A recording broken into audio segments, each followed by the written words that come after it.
Today I had the opportunity to sit down with William Hurley, or as I know him, Whurley. Whurley is a successful entrepreneur, investor, and currently the CEO of Strangeworks. If you know anything about my guests, getting this much uninterrupted time on their calendar is next to impossible, and Whurley is definitely no exception. Whurley and I talk about the perils of entrepreneurship, how he thinks about venture capital and fundraising, startup mindset, startup misconceptions, startup mentorships, and the recent valuation crash. We also discuss his startup focused on quantum computing and dive into topics around quantum cryptanalysis, quantum communication, and how it can all be weaponized. And with that, please enjoy my conversation with Whurley. Hello and welcome to the RSnake Show. Today I have with me William Hurley. How are you, sir? I am doing well. How are you? Good. Also known as Whurley. True. I'm going to call you Whurley. It's just how it is. I'm Will, sorry. William Whurley, whatever you want. I don't have any association preference. We've known each other for, I'm going to guess, at least 10 years. Yeah, maybe it's over long, 10 years, buddy. Maybe longer. It's been a while. In fact, I was trying to remember how, and I just, for the life of me, cannot remember. Something through the security scene, but I don't remember. Probably 2004. I was working with Mike Irwin and Paco Nathan, Jamie Pugh, and all those guys on Symbiote. And you were probably hired by some shadowy government agency to break into it. Break into stuff or something like that. I'm just assuming it's you that's how it worked.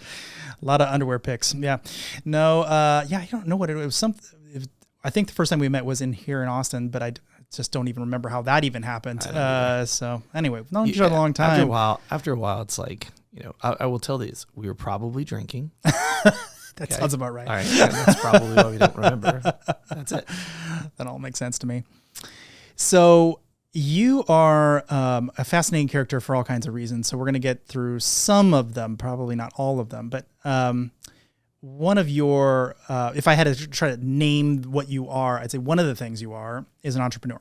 100%. You've definitely done it through very beginning, inception of idea, all the way through exit multiple times, which is very rare. And it's the thing I love. Most people get that first part right, and then after that, it just goes downhill fast. True. So I want to just get the first out of it. Like, what do you think drew you to being an entrepreneur? Like when you were first getting started, like, was it just, did you have a bug or you just kind of fell into it? Like, how do you feel like you started? Well, that's a great question. And I think the reality is that a lot of people, what I call entrepreneurs, they're in it because they read Fast Company and Entrepreneur magazine and all these things, and they're going to be the next Elon. They're going to be next to whoever, Kendra Scott, whoever it is their inspiration, and they're going to make a lot of money. And of course, those magazines, I always say, are like romance novels for startup geeks, right? It's like none of that happened that way, right? Like it's all revisionist history. And so what got me into it is the thing that I think all entrepreneurs should be working towards, which is not about the money. It's about the freedom, right? It's about the freedom to make your own decisions, to take your own risks, to drive your own stuff. And yes, you can make a ton of money. And yes, money can be a part of having that freedom. But it's really about this autonomy and just being like, I've decided where the company is going to go. I've decided what I want to work on today, either as an individual, as part of a team, or a team saying, we've decided. And so it's really, for me, entrepreneurship, is almost another word for freedom, for being able to take your own risks, to take your own chances, to drive things in a direction that you believe in, for goals that you want to achieve. And that, I think, is just the most wonderful thing in the world. I remember having this very vivid memory of driving up in Chico, California, where I went to school. And I was in my business partner's BMW. I was in the passenger side of my best friend's ride. And we're driving along, and it was the middle of the day. We're going to some meeting or something. And the sun just hit me just perfect. And I had this weird moment where I'm not in an office. I'm not at a keyboard. I'm not expected to be at a keyboard. I'm doing what I'm supposed to be doing, and that is driving on a beautiful summer afternoon in actually a very beautiful part of town and having a very great moment, just sort of doing something that was expected of me. I'm supposed to go to this meeting, And I think that was the first moment for me. Everything up to that point had just been, I'd kind of fallen into it. But that was the first moment I went, yep, I don't want to be forced to be a slave to my computer. I want to be a free human being. Does that jive with you? Wow. That sounds amazing, but that doesn't sound like entrepreneurship at all. Well, yes, it is familiar. It's that you're in a moment and you're like, this is the moment I'm comfortable in. Mm-hmm. Like, this is where there's zen in the chaos, right? For example, like, my world is very chaotic, but I'm not having a stress heart attack. I'm not stressing out about, the majority of the stuff. I stress out about other stuff. Ask my wife. She's like, you stress out about stupid stuff. But when I'm at work, for the most part, there's very few moments of stress, although those might be the ones I vocalize at home. And, my family and friends are like, oh, being an entrepreneur is so stressful. The majority of it is like, it's like being in that car in the, passenger side of your best friend's ride on that road, being like, this is the moment I'm supposed to be in. Like, you just feel kind of a connection with the universe of like, this is the path, I should be on.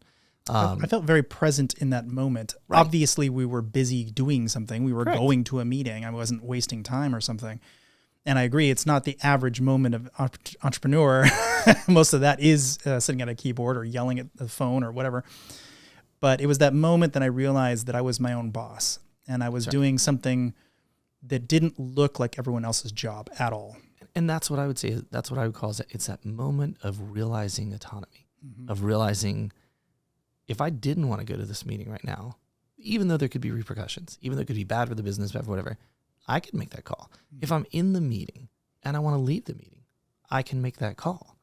If I want to love this meeting and set another one, everything is up to you. And it's a blessing and a curse, right? Because startups are very difficult. They're always in one of two very distinct phases. They're struggling or they're out of business, right? So thank God you're struggling. And then within that struggle, there's those moments of zen that you're describing.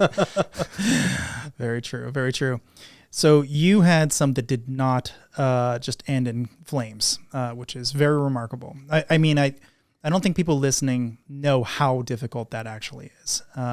And so I want to spend some time talking about them, just kind of the progression. So you started at Chaotic Moon.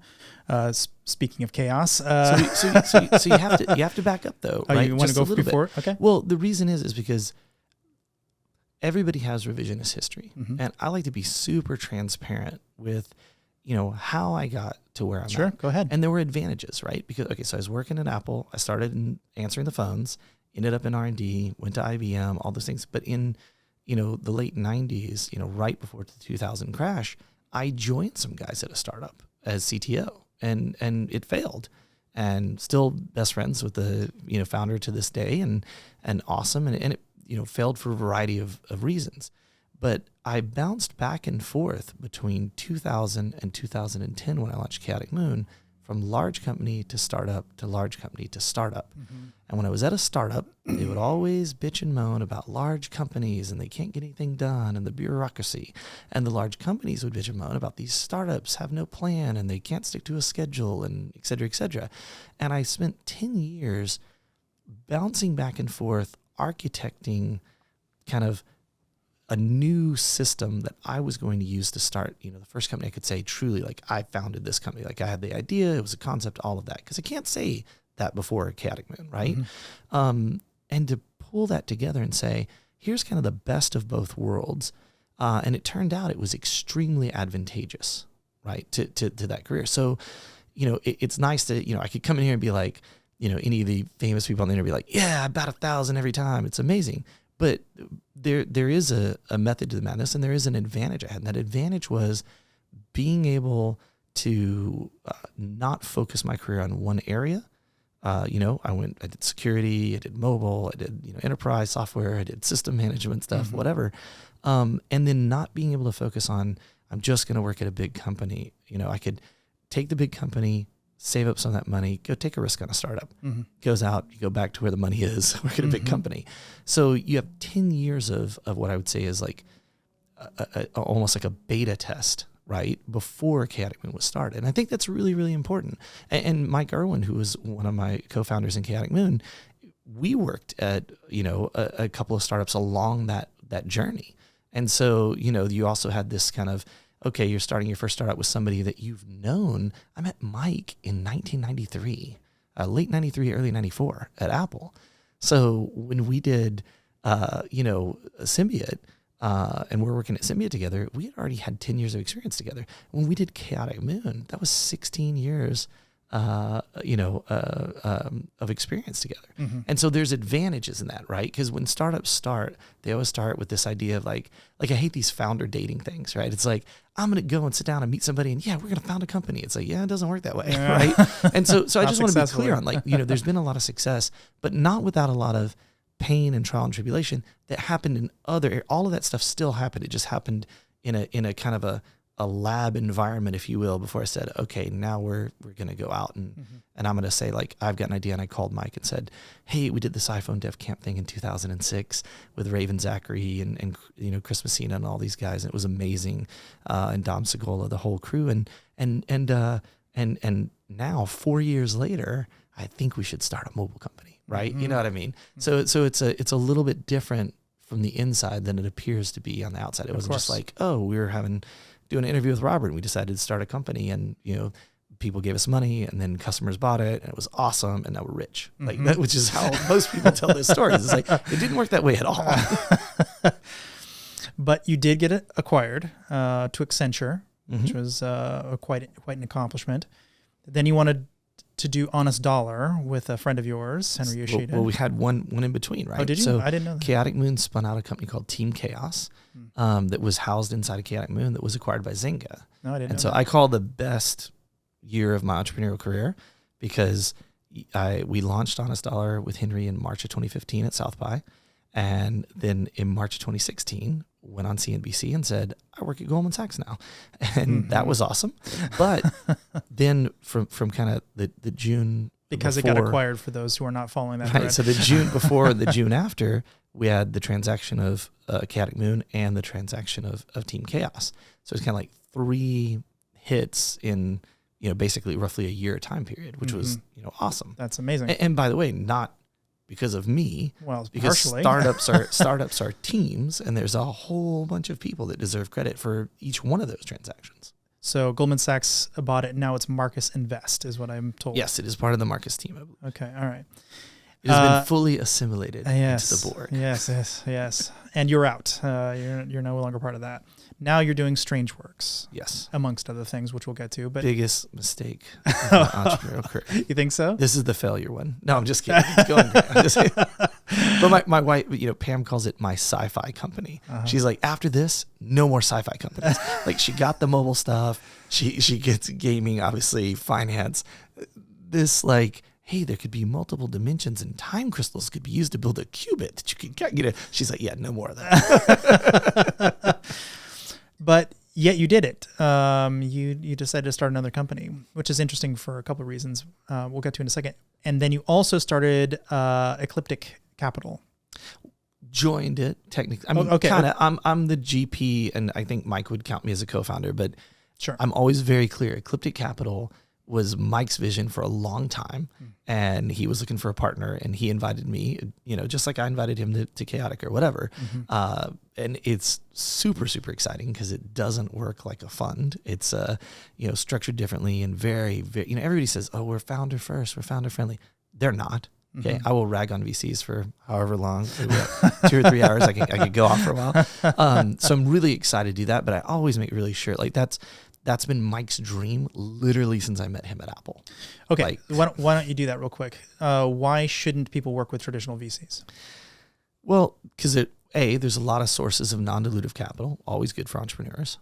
B, most people don't know what they're doing. It's not to the fault of the venture capitalist, but you have 2, men are from Mars and women are from Venus or whatever analogy you want to use.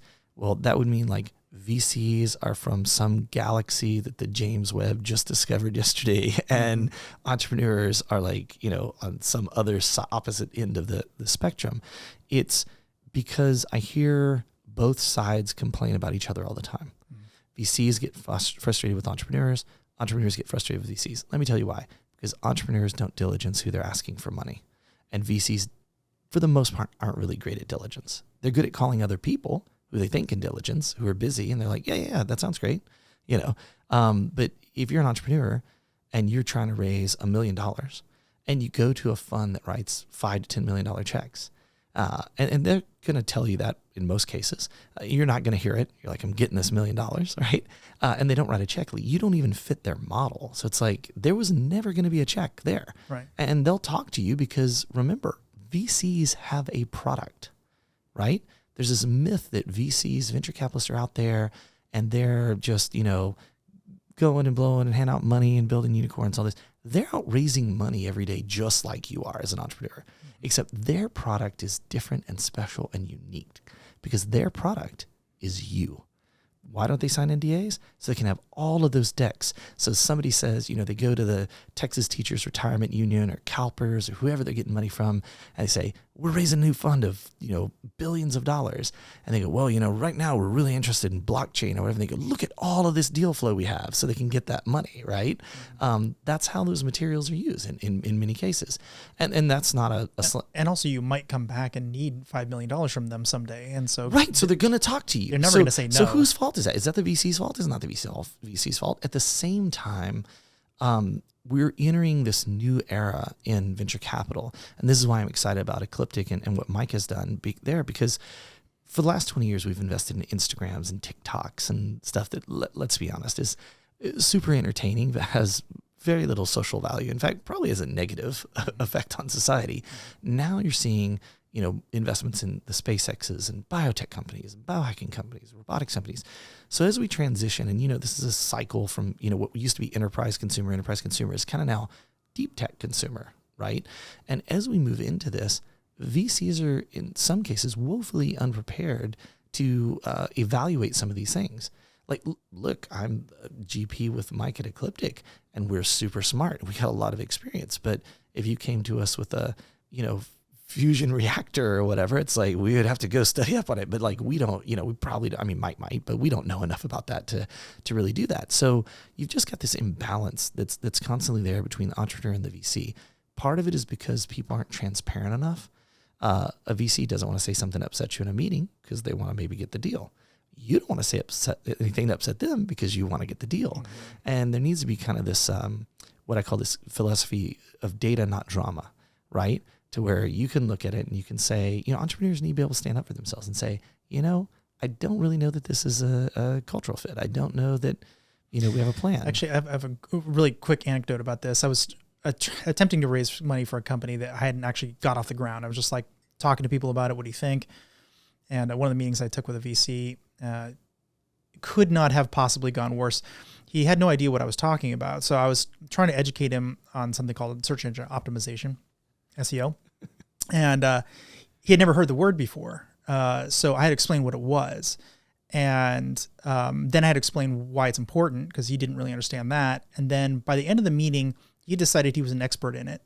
And he had all these things he wanted to tell me about it, which none of those things were true, by the way. And to the point where my business partner at the time, he's like, I think I'm going to hit this guy. look, but that's kind of that is not a good place to put. The entrepreneur equivalent is on the VC side. Let's be honest. There's good VCs and bad VCs, and there's good entrepreneurs and there's bad entrepreneurs, right? You can't stereotype all VCs are going to do that in a meeting. But at the same time, that's an example of, now in hindsight, I think we both agree, you would have said, hey, we have 3 quick kind of gating questions for you. Have you heard of SEO? Do you know what it is? Whatever. And he'd say, oh, no, I've never heard of it. It's really interesting. You're like, oh, that's awesome. Go learn from someone else on how to pitch you on my company, right? And this is the thing I spend a lot of my time now trying to get entrepreneurs to do is to go and diligence. You can't ask a fund that writes $50 million check for $5 million, and you can't ask a fund that writes $500,000 checks for $5 million, right? You have to know who you're going and what you're asking. And it is well within the right of an entrepreneur to say, hey, who on your team is your SEO expert or your quantum expert or whatever? And if they don't have one, maybe there's not a match. Mm-hmm. And you move on and you go and you cycle through them. And that's kind of a no harm, no foul situation, right? I don't see any problem with that on either side of that equation. But your example is great. So, my response to you would be SEO, huh? Try pitching quantum computing. Yeah. Well, fortunately, I know what we're talking about. 1927, the fifth Solvay conference. Eyes glaze over. Try to use a coin and flip it to explain a better qubit. 3-sided coin. You've lost them within the first 30 seconds. And you're like, So now that you're on the other side of the fence, you now get to vet other people's ideas. Mm-hmm. You know a lot of what it takes to get other people to give you money, but what about the other side? Now you get to see all these pitch decks and these presentations. What are the kinds of things that you look for? I mean, you don't have to tell me your thesis, but look, my personal thesis is time. Okay. So whenever I get an email from an entrepreneur and it says, the round is closing on Friday, we'd love to fit you in. No, it's not. I'll see you in a month. The round will still be closing on Friday. Okay. Like I see through the entrepreneurial bullshit, which is a good advantage. But the thing, everybody looks at a startup in a different way when they think about writing a check. And some people want to know the TAM of the market. And some people want to know the founder's history. And somebody wants, and there's always, when you're trading on the stock market, every advertisement on CNBC says, past performance is no indicator of future success. Yet that's what we do, right? As investors, we're like, well, this guy sold 2. I mean, he's got to be good for the 3rd one, right? You know what I mean? Or he sold 4. The 5th one's going to, eventually something breaks. Say you sold a finance company, Goldman Sachs, and now you're going to do a sci-fi quantum company. Yeah, right? That's probably the one that breaks. But on a serious note, I look for, I try to look, and this sounds so weird, but deep into the person's soul, because entrepreneurship is as Mike has said for years, is about use it up, wear it out, make do or do without. Okay. And it's rough. Startups don't like significant others, boyfriends, girlfriends, partners, or hobbies, or having a life, as you know. Or health issues. Health issues. I mean, anything. It does not matter, right? Yeah. It becomes an entity unto its own. And so I look for, I think about the worst situation I can imagine for this company that this person is pitching. And I think about what happens to them in that situation and how do they respond when that happens? Because it will happen. If you're uncomfortable with telling employees, hey, you're not going to get paid, but in 2 weeks, you get both paychecks, you probably shouldn't be running a company. Okay. If you're uncomfortable with, creditors calling and a story a lot of people don't know is, I lost a lot of money when I joined a startup. My first one I'd invested in, ended up moving out to Las Vegas to break into casinos, which was paying pretty good, but not super well because penetration testing back then wasn't. Apparently you're not doing it right. Yeah. Well, I mean, I didn't keep any of the money, right? Las Vegas gave me commission. Not so big on you being like, and I keep 20%, right? But when I was at Symbiot, I had a Subaru WRX, and I had not paid the car payment in months because I couldn't. And the repo guy would drive through the parking lot of the building we're in every day looking for that car.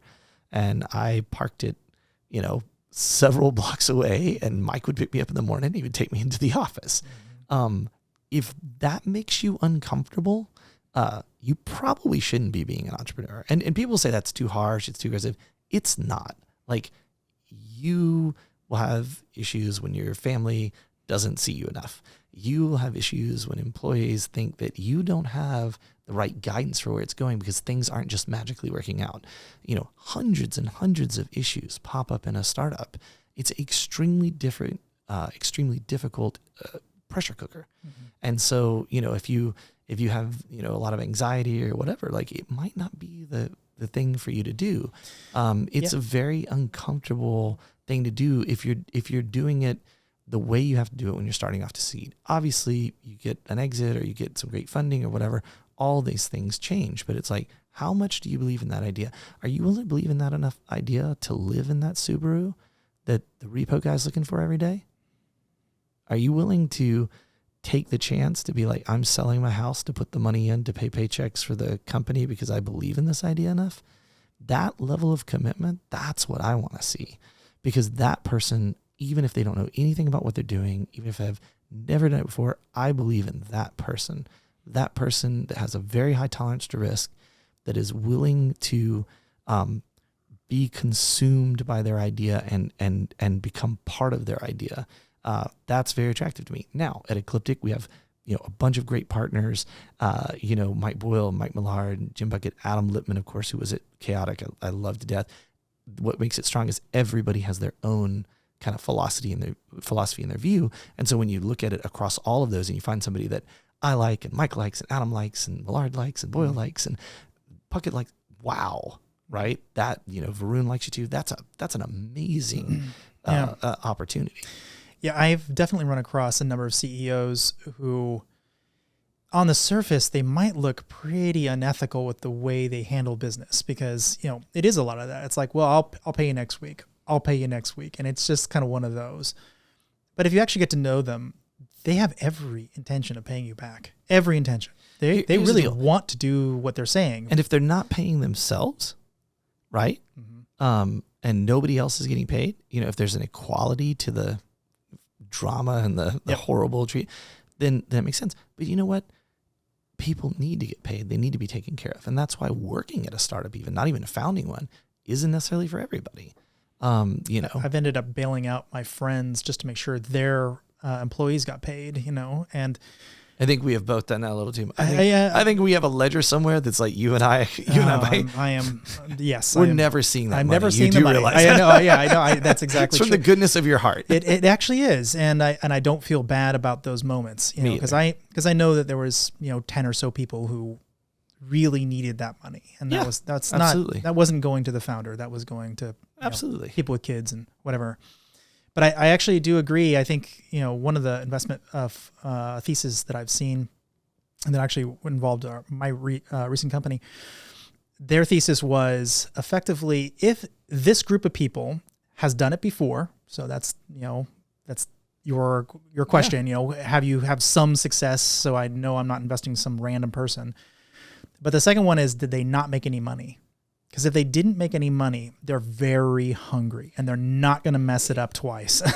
So I think that's a very valuable perspective. But add to that, when you say they didn't make money, just be honest. They failed. Mm-hmm.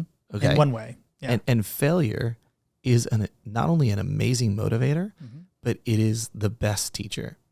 Yeah. I mean, I have failed. I fail weekly. And it's not, it's kind of like good teams fight, and it's not about whether you fight or not. It's about how you fight and how you resolve a fight and how everybody moves in the same direction afterwards. For what you just said, it's not that you failed. It's how did you process and handle that failure? Where is that driving you to? What did you learn from that, right? That you can bring into your new venture and say, okay, I've made these mistakes before. Hiring being one of the biggest points people fail in. Because when somebody asks you, how big is your company? How do you answer? Every time people say, we're 30 people. We're 14 people at StrangeWorks, right? We're 100 people. And in software, I'm always like, that is a horrible way. If you're a software company, you're like, we're 250 people. It's like, what do they do? Right? Software has one job, to eliminate complexity. And the most complex part of a startup is people. And so it's kind of like this weird, kind of I think our company was 8 people at the end. Yeah. That's also something that's attractive. If somebody tells me like, I don't think we're ever going to get more than 30 people, like I like that. But I also like when I ask a founder, how big is your company? And they talk about it in other perspectives. So, well, that's a great question. I don't think people's a good indicator of that. We use per employee revenue, or we use some, whatever other metric. I love hearing about those, and I've heard some pretty weird metrics, but I still respect them. I like that they're looking at it from a standpoint of like, you're looking at it wrong. It doesn't matter how many people are here writing code. It matters how many customers we have, or how many, deals we're doing, or whatever, Or it's 200 today, but it'll be 200 in a year from now too. We're not growing. This is what we need. This is exactly how big this is going to get. I think it's very hard for founders to say that to investors, because investors have to have some milestones every quarter that they report back to their LPs on these investments. And there's nothing wrong with that. But in an early stage startup, it's not going to be revenue. What they can do, like, here's how many commits they did. Like, that's irrelevant data, right? I used to a lot hate, of comments. I used to hate a lot of people. Yeah, back in when you and I were first met, when we first started, there was a situation where people would say, software managers say, oh, well, how many commits this, how many commits that?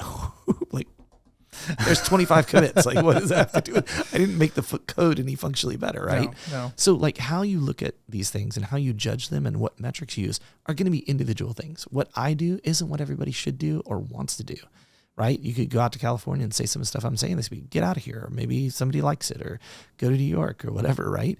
But you have to come up with your own way to run it. You cannot let other people tell you how to, don't go, sure, read a book, gather the data, do the stuff, but you have to run it. At the end of the day, you as a founder, Robert, are the sole responsible party for whether the startup fails or whether it succeeds or that it just muddles along. And here we are with my new startup, the RSnake Show. I'm just saying. I know. But this is true. I know. You are the only one. But that's especially as a founder. Founders don't want that. There's always this blame game when a company doesn't work out. Oh, the founder had a vision that was too big, or they weren't an experienced CEO, or there's a million excuses for it. At the end of the day, everything that happens at Strangeworks is my responsibility. If I have to fire someone, that's actually maybe why I didn't do a good job of hiring them. That's actually the defense against this is a team. Sure, it's a team. Obviously, you're not doing it all yourself, but if you mess up, it's not going to work. That's right. But look, it's a team, right? So yes, it's a team, and what you're saying absolutely has merit. But think about it this way. It's a team, but somebody has to step up and be like, I'm the responsible party. And that's the founder. That's your number one job. And my job as a founder and my job as CEO, which is a job that is filled by one of two types of people, in my experience, complete narcissistic assholes and people like me that try to trick their co-founder. I hope David's watching him right in the camera. He is a very handsome Latino man, and I think he would make a phenomenal CEO for Strangeworks. Either that people like me, they're trying to trick other people into taking the job. We literally did rock, paper, scissors. So we're like, oh, you're CEO. I mean, because the thing is, the thing is it's a team, but you have to have that person that you point to because the world wants to talk to the CEO or the founder or whatever. But that person has to be the buck stops here, right? It has to be that way. Sure. If somebody is hired and I have to fire them, it's my fault because maybe I didn't hire them right, or maybe I didn't vet them right, or maybe they were fired not because of their fault. Maybe they weren't set up for success in the job, right? If somebody leaves, same thing. If you get funding or don't get funding or whatever. At the end of the day, all of those things fall on my shoulders from a responsibility thing, but the credit goes to the team because I'm not doing those things alone. It's just like you're the named party in the lawsuit. That's kind of, you're the one that has to be there. But, startups are a team sport all the way. But every team needs, a captain or a quarterback or whatever. And someone with veto rights effectively. And there's owners. Well, here's the way I like to do it. I like to do very transparent companies. I like to do almost a democratic process. But at the end of the day, if the team can't decide, someone has to make the decision. Who makes a decision, right? Yep. At the end of the day, if there's a doubt or there's not enough ideas, who's responsible for getting it? Even if you get the team together and get it from them or whatever, somebody has to handle all of the crap. Right? Yes. And I feel like as a founder, you get to make one of two decisions. You either get to decide to exit yourself, that's kind of what you're saying about your co-founder here, or you just continue. And a lot of people are very egotistical about continuing. They want to be the leader of this company forever. No matter how big it gets, $1 billion, I'm going to be the leader of the company. And occasionally that happens, like Mark Zuckerberg, for instance, it's still running it years later, or a Theranos where just, There's a lot of good and bad examples of that. But I personally took a different tact. I thought it was interesting I was the founder of the technology, but did I really want to deal with fundraising? Did I really want to deal with the sales aspect of it? I don't think so. I think in that particular case, in that company, I would prefer to let someone else run that piece of it. Just you take, circle all of these responsibilities. Those are yours. You go run with those things. And it worked great. I could focus more directly on what was going on in the hood, and that's where my expertise were anyway in that particular project. But something like this, obviously, I want to run it. I want to, and I am definitely held accountable. So if I produce bad content, if I produce something or like this episode, this exact right episode, here. exactly, where we say something that should have been edited out, but Chris doesn't do his job for whatever reason, and I don't catch it. Ultimately, I'm responsible. I hope Chris is listening right now. Chris, we need a lot of edits. I would say about, what are we, like 20 minutes in? About 20 minutes? 34 minutes in. So, okay, we need about 23 minutes of that cut. Yeah, okay, guys. Just wait to see what I do with this later, okay? but look, you're absolutely right. Look, I was never CEO of Chaotic Moon, right? Mm-hmm. Did I lose any credibility by that? Certainly not. I don't think so. No. Did I care? No. Ben came in, did a great job at a whole bunch of stuff. Mike was able to do operations. I was able to do the, vision that, build mind control skateboards and taser drones and whatever crap. Startups are a team sport. You cannot do it alone. However, as a founder, especially if you're in that CEO role, you should strive to learn from the people that you work for. And when I say that, I mean that, because you're underneath them, not above them, right? Everything you can about their jobs. You should have check-ins. You should try, you don't want to bug your developers. You should be like, hey, you're moving to a graph database. Like, that's cool. I remember when I work, or I don't know anything about them or whatever, and like learn. And it's not only good for the culture of the startup, it's good for you, because you will be in a meeting where, you're pitching a VC and they bring in a tech expert, and all of a sudden they ask a question. And sometimes they don't need you to be an expert. They just need you to be like, oh, we're using a Golang and this way with the whatever. And if you don't know those things, all of a sudden you lose credibility as a leader and as a team, if your tech guy was in another meeting or whatever. So you work for these people, you learn from these people, you incorporate what they're doing. That I see the CEO as the sum of an equation where all of the variables are the people in the different roles in the company, right? That's what makes or breaks me being a leader. If I have a bad CTO, that affects me in how people see me and how they see the company, et cetera, et cetera. If I had a bad this, a bad that, like, it's an equation, and the CEO is the result of an amazing team, not the other way around. So how do you find the right culture fit? How do you, that actually gets a really bad sort of, people are allergic to that term, as if you're going to cut people out who don't match your culture. That's not at all what I'm saying here. And I think you know what I mean. How do you find people who will work with your team? Well, like what do you look for in a engineer or a salesperson? I do it or different, whatever? and a lot of VCs don't like how I do it, right? The average time working together at StrangeWorks is 10 years. The company's 4 years old. Justin Ewens was around Chaotic Moon, but we weren't lucky enough to hire him. He was leading technical development at Honest Dollar. Steve Gibson was at Honest Dollar. David was around Chaotic Moon and Honest Dollar, right? So I think you find those people that are almost friendships like you and I have. And it's like, those are the people that you try to bring in first, because culture is a really tricky thing, and it's really hard to manage, and culture never scales. It just doesn't. You get to 1,000 people and you still have a culture. That's awesome. You tell me, a company with 300,000 employees has this amazing culture. I tell you, they're full of shit. Okay. There's a bunch of people that work there that would be like, bullshit. We don't. Okay. But culture is really hard. The thing I do, and it's hard to do, is that we have a very high bar to get into StrangeWorks, and every employee interviews everybody else for cultural fit, if nothing else. That also keeps your numbers low. No one can handle that many but it's not interviews. But it's not about quantity; it's about quality. I know. And the way the way we keep those numbers low is, check it out. So, and we're still developing the process, right? This is by no means perfect at all, and it doesn't scale to 3,000 employees either.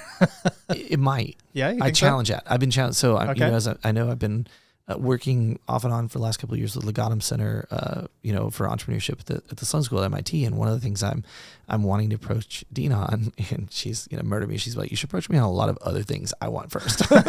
But is this idea of doing a long multi-year study around culture in companies as they scale, because it doesn't mean that you're going to interview every candidate. That's not how we do it. So the dev team wants to hire a new developer, right? You've got 7-9 people on that team. Okay. They went through 200 resumes. Then they went down to 100, then 50, then and around, 20, 30, they start doing a little committee thing that they're doing internally but the rest of the company meets the one that they absolutely are set on hiring from a cultural perspective, or maybe the two. Does that make sense? So, Not sure how a 3,000 person Zoom call is going to go. But it doesn't. But that's not how it works, right? Think about it. You have different ways of interviewing people. People don't have to be present to be interviewed, because we're not really talking about interviewing with culture, are we? Let's be honest. We're talking about judging, right? Maybe. I mean, yes, right? People don't want to say that, but you're technical saying, talent and capability in some cases, or we're just focused focused on the cultural stuff, right? The smaller team within that 3,000 person team, the team of 100, they can do that. And remember, this ties directly to my philosophy that I learned at Apple. Tiger teams. If you have a team of more than 7, 9, 10 people writing code, when you get, I hear about these software teams, we have 100 people working on this project. It's like, wow, it is full of bugs and security issues, right?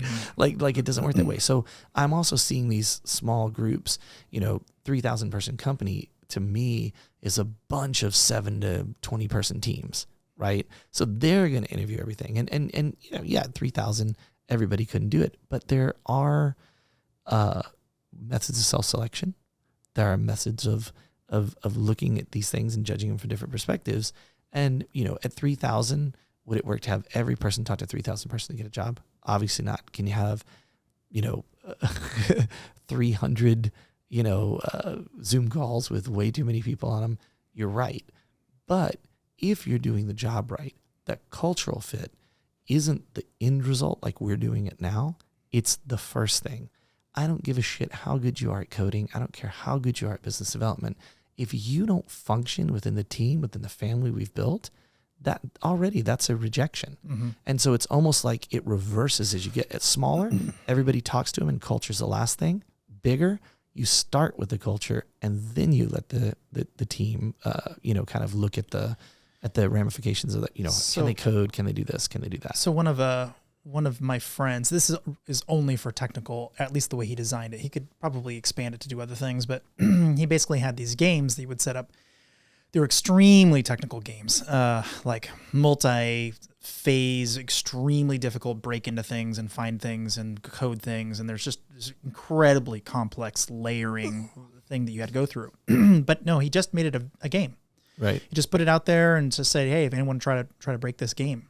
Well, there's been several companies that have built games. Look, the Army has paid game developers to build games for people to play that they can be like, this person thinks strategically. This person, you can do those things. And so I guess that's the point. At 3,000 people, you're not scaling the same process to 3,000 people. Right. You're creating new processes of self-selection and kind of like self-drive and awareness into the thing. So, let's use that game as an example. I take a game like that about some quantum mechanics thing and I get it on the PlayStation and 100,000 people play it. I'm watching from the data. I'm watching from stuff like these are the 3 people. And the other thing is I prefer to target people rather than to take resumes. Obviously take resumes. We always have to, you need to do that. But if I had my preference, I would rather look at people out in the field and say, wow, that person I just saw on stage is a badass. I want to learn more about them and study them before I approach them for a job. I'm hiring somebody in a lead science position right now, and every candidate I have right now is a candidate that I have been watching and following that I'm targeting. Same thing with our advisory board, right? I'm not just saying, hey, we need an advisory board. Can the VCs bring people? Can these people? I'm like, no, I know exactly the roles I want. And I know the people from over my career that would be the best at that.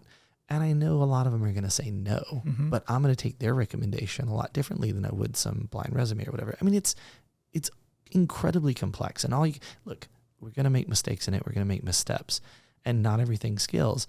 But again, it's more about the end result and the methodology and the philosophy than it is about like a process oriented kind of thing. So, I think people don't spend enough time on culture. I think people don't spend enough time on things like diversity and the right standpoint. Cognitive diversity is super important. Well, where's that come from? Well, we look different and think different and we're brought up different or live different or whatever. That's how you get cognitive diversity, right? There's this balance in all of those things that needs to be met, especially in the in not the early days of the startup, because it's important to have that foundation, but about that Series A, Series B, where you've got some market success, it's starting to take off. So speaking of, I think we're witnessing something very strange that I have never seen in my lifetime. I thought you were going to say, I think we're out of time. We're still going? We got a lot of time. Oh, God, I'll dream more. We can quit anytime you want. I'm just kidding. Just throw in the towel. Do you have a towel? Nobody's going to watch a 10-hour podcast, but let's do it anyway. Did Chris give you his towel? No. No towel. All right, you're in it then. I'm stuck. So I don't think I've seen this in my lifetime, this massive change in valuation that just happened last 2 months or so. I remember I was just sitting there talking to a couple of friends, and they're like, oh, yeah, well, we can't do XYZ because the valuations have all been chopped by about 3 to 5 times. I'm like, wait, what just happened? Or more. Where was I when all this was happening? And then I talked to somebody else, like maybe 2 hours later, completely different situation. They're like, yeah, well, since the valuations are getting crushed right now. And just by the end of the day, I probably talked to 3 or 4 different people, and not even about this. It just kind of randomly came up. Like the entire industry just all got the memo on the same day. Like, yeah, we're just not paying any money for this anymore. They didn't get the memo. They wrote the memo. And it is directly hypocritical of VCs that you can go to their Twitter accounts and see a year ago them saying, grow and spend and big rounds and do this stuff. And then now we're like, listen, it's going to be hard times. You guys, I don't know what you're going to do. I'm going to be on the yacht, but you guys better figure out the value. Because, look, valuation is not value, period. Okay? Until you get bought, until the check clears. Never, right? Valuation is driven, valuations are driven off of very basic financial engineering that is set on expectations of historical interactions. For example, when we did our first round, what do you give up in a seed round? 20%, pretty decent. 15 to 50, depending on what, but 20% is about what I think would be right. They know I know it. I know they know it. How much money did I need? $4 million. How do we get to a valuation? We backed into it. 416, 20 post. Mm-hmm. Right? Yep. Those numbers are made up. Totally. And anybody that's a CEO or startup founder that believes in those numbers, they're fucking dumb. Mm-hmm. Okay? Because until a CEO's job, by the way, is not to raise money, it's to make money. And until you're making money, when you make money, Mike Irwin, Mike Boyle, they can tell you exactly what you're worth and exactly what you're going to be worth, and they can do it. Until you do that, it's like a game of imagination. You're just wandering out blindly. And by the way, doing that is what led to these valuations didn't fall. These companies just got appropriately valued. And there's a huge difference in that. There's a huge difference in a market collapsing and people going, well, wait a second. You're worth $3 billion, but if we fire sold all the assets you have now, you only have $20 million in assets and revenues and stuff. That's just reality. Mm-hmm. That's just reality. And yes, we can interpret it as this big market collapse and all this other stuff. It's not. It's just things fell back to earth to where they should be. And now people, because of the economic downturn we're in, because of these things, no longer can be so willy-nilly with the numbers. So what do you think is going to happen? My prediction is there's a lot in my little world of security. There's probably maybe a little over 1,000 different security companies. I bet next to half of them go out of business in the next 2 years. 1 million people out of jobs in high tech by end of Q1 2023. I think we're going to be halfway there by December, and I think it gets worse. Which means that if you're hiring, now is an awesome time to pick up amazing talent. And it's going to be even more awesome, especially if you're in an industry like me, quantum computing, where a lot of companies are already in their Series C, D, G, right? Mm-hmm. M rounds. Right. Those employees have been diluted to shit. I don't know why they're there anyway. Right. And they're going to leave. And that's not slamming any of the quantum companies. I'm just saying that, two separate things. I'm in a small industry. There's probably 300 people in the world that matter. Mm-hmm. Okay. There's probably a couple thousand people that work in the industry. So if you're in an industry that has that dynamic, and you have this kind of funding cycle, right? Not picking on anybody in quantum, but you have like people that are long and round, stuff like that. Then yeah, there's going to be a lot of opportunity. The problem with where we're at is that we all knew we were headed here, but nobody talked about it. I mean, I got so much. I was blindsided. I did not see it coming I at was all. not. I mean, you go on Twitter and be like, you can go on Twitter and see conversations with me and Adam Lowy. Adam Lowy's great personal injury attorney here in town. We used to live in the same building. We're friends. Awesome guy. But always on Twitter, he's like, "Oh, Whurley, another economic downturn's coming." Like he has poked fun at me and texts and Well, stuff. that I saw while. coming. That part I saw coming, but not the slash of valuations. But why not? Because this is the thing. Now, I could be wrong on this, and there are a million people that will disagree with me, okay? Mm-hmm. But people seem to think that the private pools of capital and the public markets are two separate entities, and they aren't. Just the way they think Bitcoin is. Cryptocurrencies are. What happened in the crash? Market this. Cryptocurrency is almost right with it following it. We are in a global economy, whether you want to admit it or not, and all of these forms of capital are now tied together. PE funds are buying houses in Austin, right? Yep. Think of the ramifications of that on a number of levels. You know what I mean? They're buying them everywhere. In fact, it's a huge percentage of the houses being bought in the market are being bought by corporate entities, not by people, right? A huge amount of the money going into the stock market isn't by companies. It's by retail investors. By people sitting there thinking they're a day trader or whatever, right? So everything's mixed in and mashed in together in this amalgam of madness that, we should all have seen the valuations. I mean, name a company that I probably won't do that. Okay, but we can. Like who had, okay, I'll name one. Robinhood. Okay. Right? Mm-hmm. Know those guys. Met Vlad a couple times. We're doing all solid. Great team. Laid off 23% of their employees yesterday. Paid $100 million fine, did all this stuff. None of that was predictable. You couldn't look at the assets they have, right? And say, I mean, in a finance company, well, right? That one makes a lot more sense because obviously people are putting less money into the market, and that's how they make their bread and butter is by trades and having a lot of money on their balance sheet that they can loan out. Okay, so that makes a lot of sense. Keep going through there, and if you would name one, I can tie it in. And we should have seen the value. Look, go to TechCrunch and find any article that says company raises $400 million on $2.5 billion valuation. And then find somebody there and say, how much revenue do you make? And make, oh man, we make $50 million a year. It's like, I have bad news for you. You're not worth $4 billion. Like, that's just reality.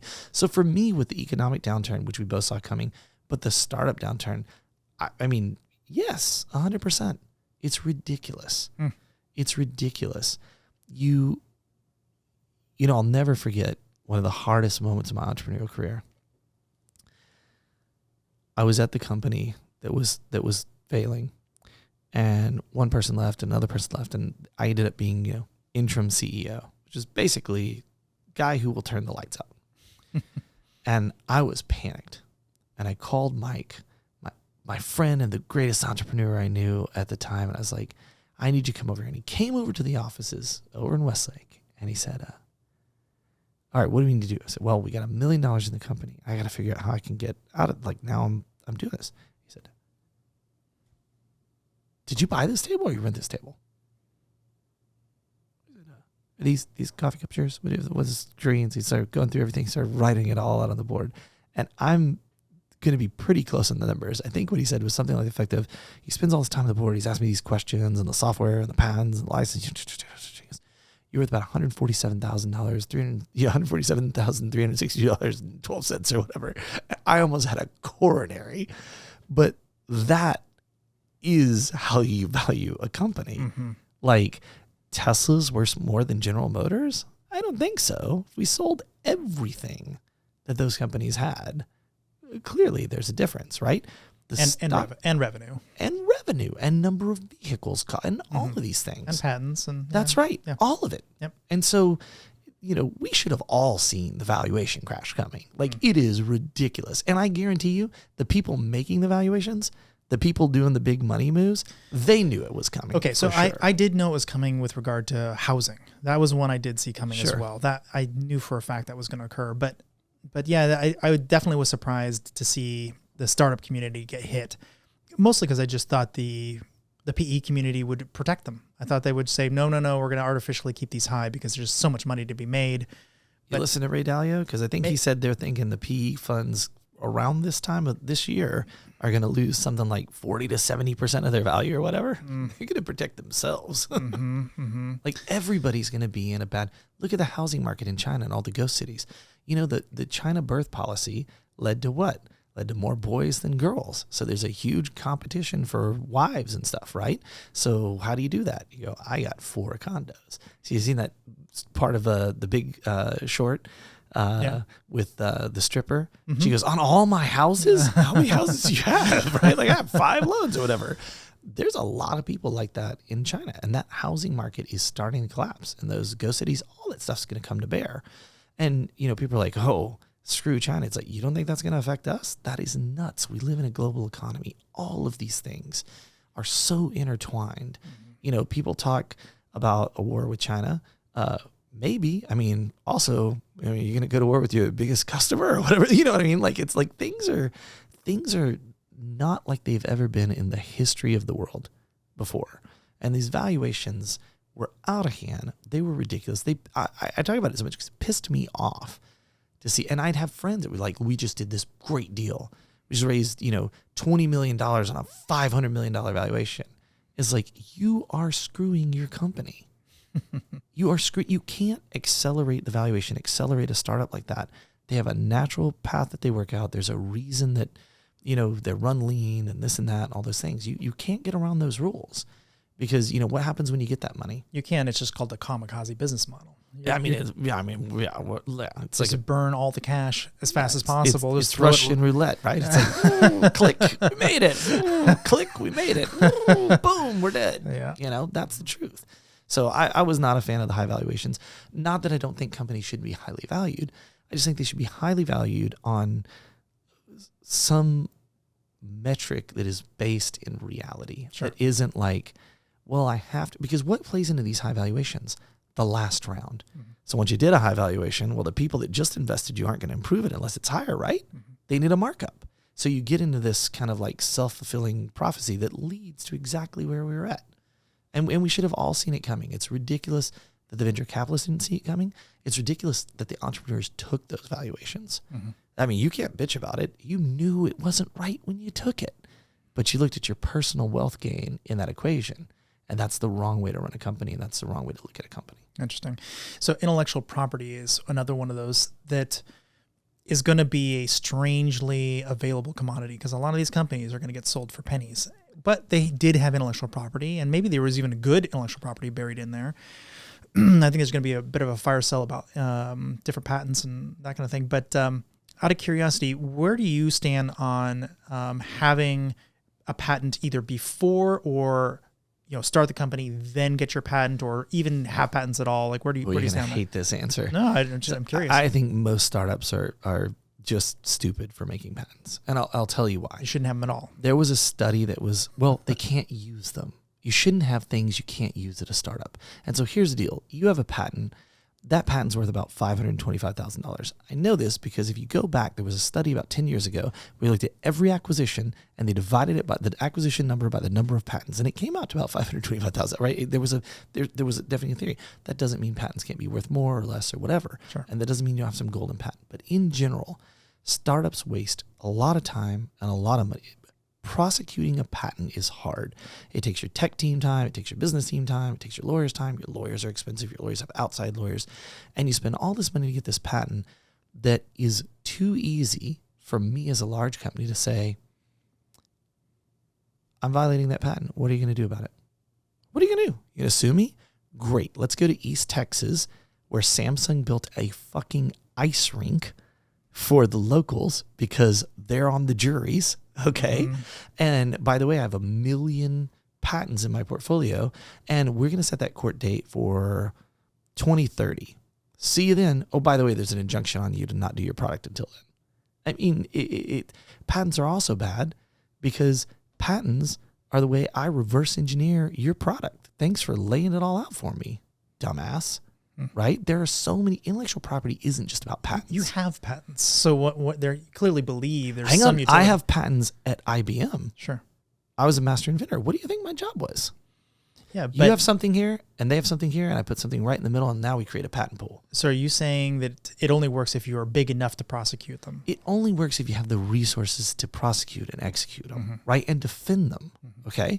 So for Strange Works, no patents yet. Now we're getting the Series A, which we'll announce, between now and the end of the year, because I got the first money in January and waited till June to tell everybody. So probably going to do the same thing again. And I know exactly what my patents are. And I've thought about those patents for 3 years. I've thought about that IP portfolio. And obviously, but there's value at the right time. Now I have enough money to execute them without it being damaging to the business. I'm going to have enough team to work on them, to support the lawyers in writing them, et cetera, et cetera, et cetera. And I could still be in the situation I just described where, an IBM or Microsoft says, hey, what do you think of valuation? Because they have so many patents on so much stuff. You know what I mean? The patent world, I think, is the biggest mess.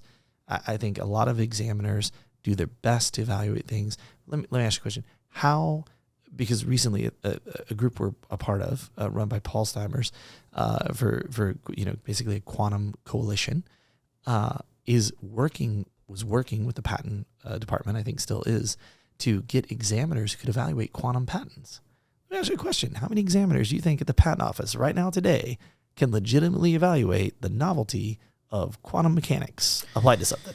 Because I'm going to tell you right now, the numbers, maybe just one. maybe 3 to 5. You think or it's that 20. many? I mean, maybe, but No, it's I don't not think it's that everybody, many. right? But that's my point, is that the patent system's broken. Look, it's just broken. I had a very similar thing about some of the esoteric security things that I was patenting ages ago. And yeah, I mean, you spend all your time educating them. They do not know what you're talking about when you start. And eventually they'll pick it up. And it's become less educating nowadays and more selling, convincing. I'm going to convince you that this is right. Yep. But you look at it and you say, look, that doesn't mean patents are useless. It means that patents, like everything else in the lifetime of a startup, have a right time and a right place with the right resources to do them. By the way, trade secret, pretty great. It's a really great way. You want to know the best way to protect an idea? Don't fucking tell anybody about it. It works amazing. It's what I've done with a lot of our ideas for the last 4 years. You know who knows them? Me. Maybe Justin, maybe somebody else. So nobody's going to be building those. I'll hack into your phone. I'll figure it out. Oh, we don't text. Only in-person meetings in a room with white noise. No, shaded videos. But seriously, look, we will do patents at the right time. If you have a patent and you use that to raise money on, I think that's a horrible strategy. Okay, just admit where you're at. Startups, when they're starting out, you're not funding anything more than a person and an idea.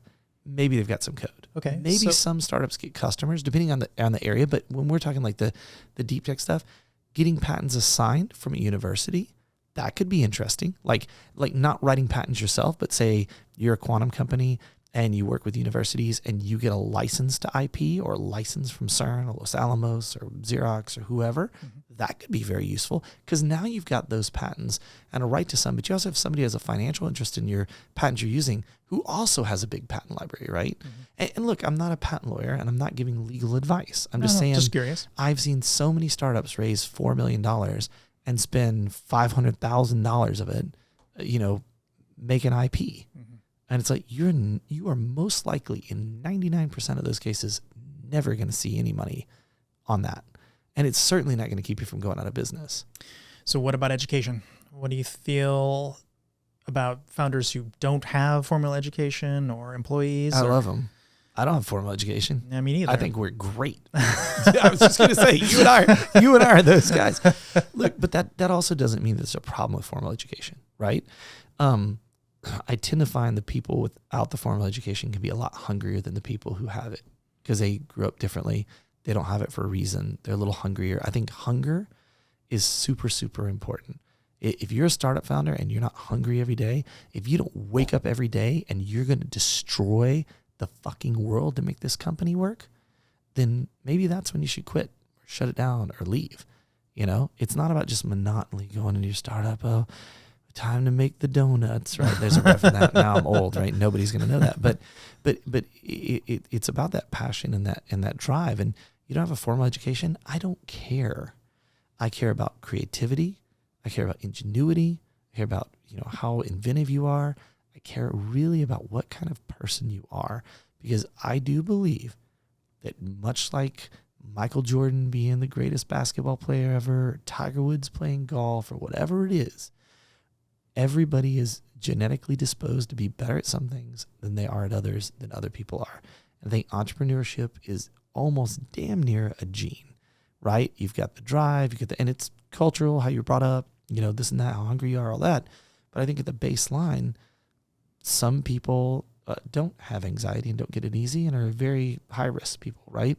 And those people are going to make it through the really tough times a lot easier than people who are prone to anxiety or prone to this. And that doesn't mean that those people can't do it. It just means this is going to be easier. And what does that mean? Out of 100% of their capacity, if 80% of it's being anxious about the trouble they're going through, it's only 20% going to the business. But if somebody's really comfortable with high risk environments and they don't get very anxious easily, and they 20% of anxiety, 80% of it's going to the business, right? I just think it's really important that it doesn't matter what your education is, your lack of education, or whatever. It matters who are you as a person. And more importantly than anything, a person with a PhD and a person with a high school diploma can have the same level of belief and conviction in the idea they're trying to get me to fund or me to work at or participate in or advise. And that's perfectly fine. That's what it's about. It's about the passion. It's about the drive. And the education will help you get funding, right? You got a PhD in something. I'm going to tell you there's a ton of VCs that absolutely love that. Why? Here's where it matters. Because they're going to write an investment committee memo. Okay? And that investment committee memo is, here's all the reasons I think I made a safe bet.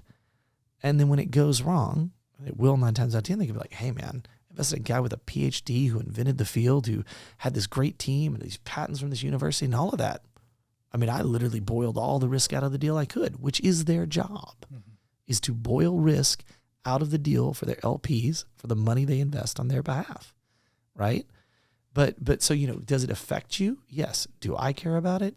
Could give two shits. Interesting. Yeah, it's funny you mentioned that. I spend a lot of time talking with very large companies that do M&A, and some of the software I built is actually strangely useful for that. You can do snapshots of their environments over time, and then if you see sudden rapid increases in their environment after you leak out to to them that you're potentially shopping them or whatever, you were like, well, what just changed? Well, they just added a whole bunch of machines that look like customers that aren't really customers. Right, sure. Or it goes down. It's like, oh, they just got rid of a bunch of porn and gambling sites, and that's really how they make their money. And you can identify corporate malfeasance from the public internet. It's that's pretty hilarious. Super, super profitable.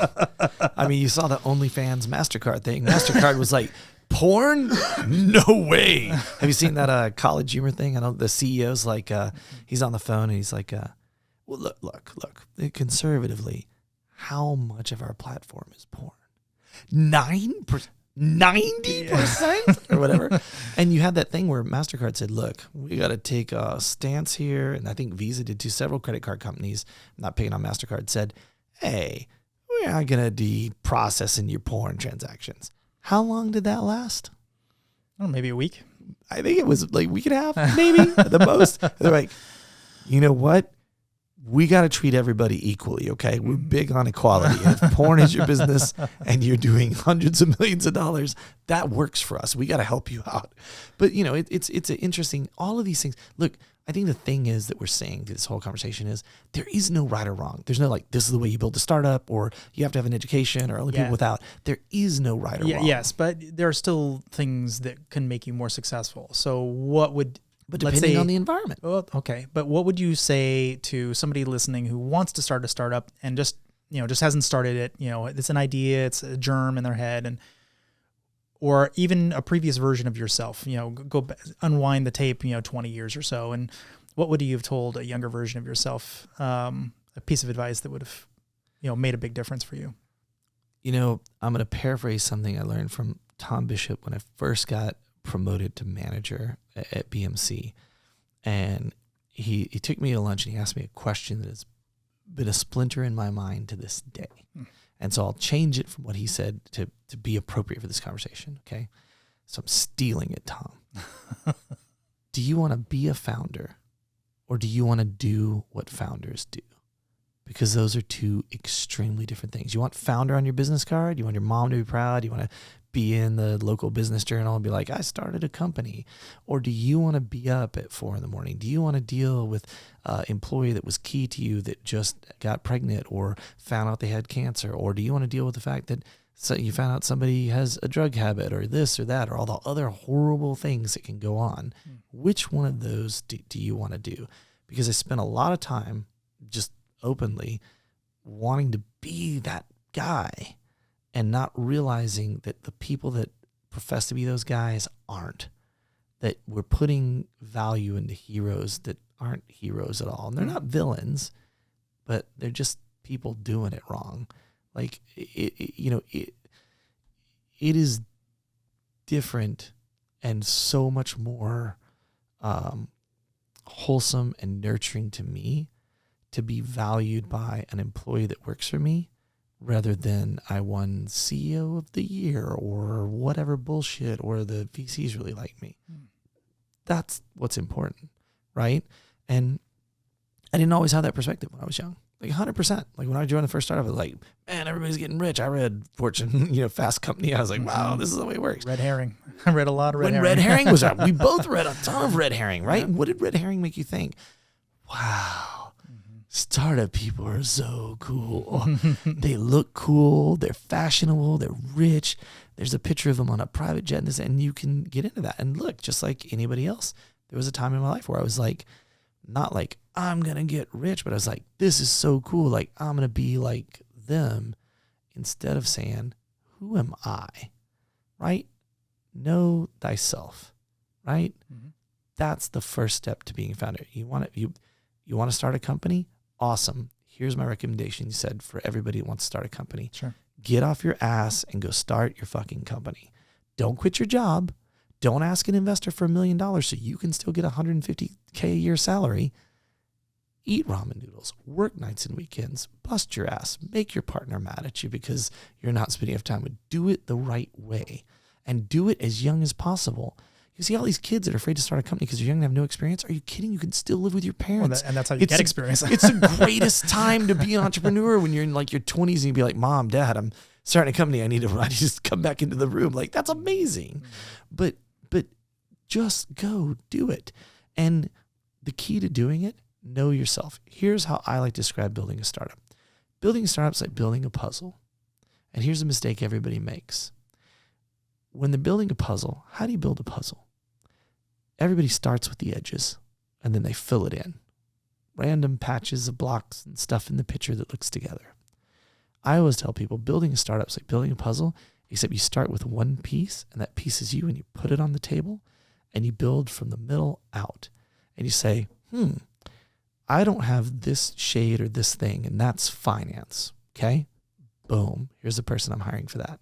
And you know what? I need somebody more technically brilliant than me, and boom, that's your CTO. And you build out from that, and those people build out from that, and that builds an amazing picture. Because again, startups are a team sport. I think, like you, I probably have had a number of very high highs and a number of extremely hard lows. I'll just give one example of mine. My company, many companies ago now, totally exploded on me. It was right during the financial bust in 2008, mortgage crisis. And I remember I was standing out on Wall Street at a big bank, and I'm like, so how are things going? And he looks out the window. He's like, they're going out of business. They're going out of business. They're going out of business. They might be okay. They're going out of business. And I'm in a bank, and I'm like, how are you guys doing? He's like, oh, probably be okay, but we're not buying anything from you for a while. And, Right, yeah. and I just looked at our books, and I'm like, holy crap, we are not going to be making anything probably for 6 months to 8 months minimum. And we had about 6 months of cash. So there was just no way that was good. The math didn't work out. And in practice, it probably would be closer to a year, because, you do the work, and then it's 6 months, couple, They'll pay about you a month and a they'll pay you year. in 120 days. Yeah, exactly. So net 120. yeah, there was just no way we are going to make it. And so I had to fire myself. And that part wasn't that bad, despite what it might seem. Like actually the mechanics of actually getting rid of myself and having the guy who's currently running actually still run it. That wasn't that bad. But the part that was really bad is going back and talking to everybody about it. That just tore me up. Why? I think I had spent so much time, and I think so many people had so much faith in me. I spent time explaining how this is going to work and why it's good and why we're so much better than everybody else. And all those things were still true, except it was a consulting company that was, only had 6 months of cash. I could not predict a huge market crash. I had no crystal ball. So especially at that point, I really wasn't paying attention to the markets at all. But I had to go around and tell my parents and, business partners on a different level and other people around town and friends. And I just realized two things. So number one, I had treated everybody like they were a commodity up to that point, which is a huge mistake. I really, really highly recommend anyone listening, do not treat people like this.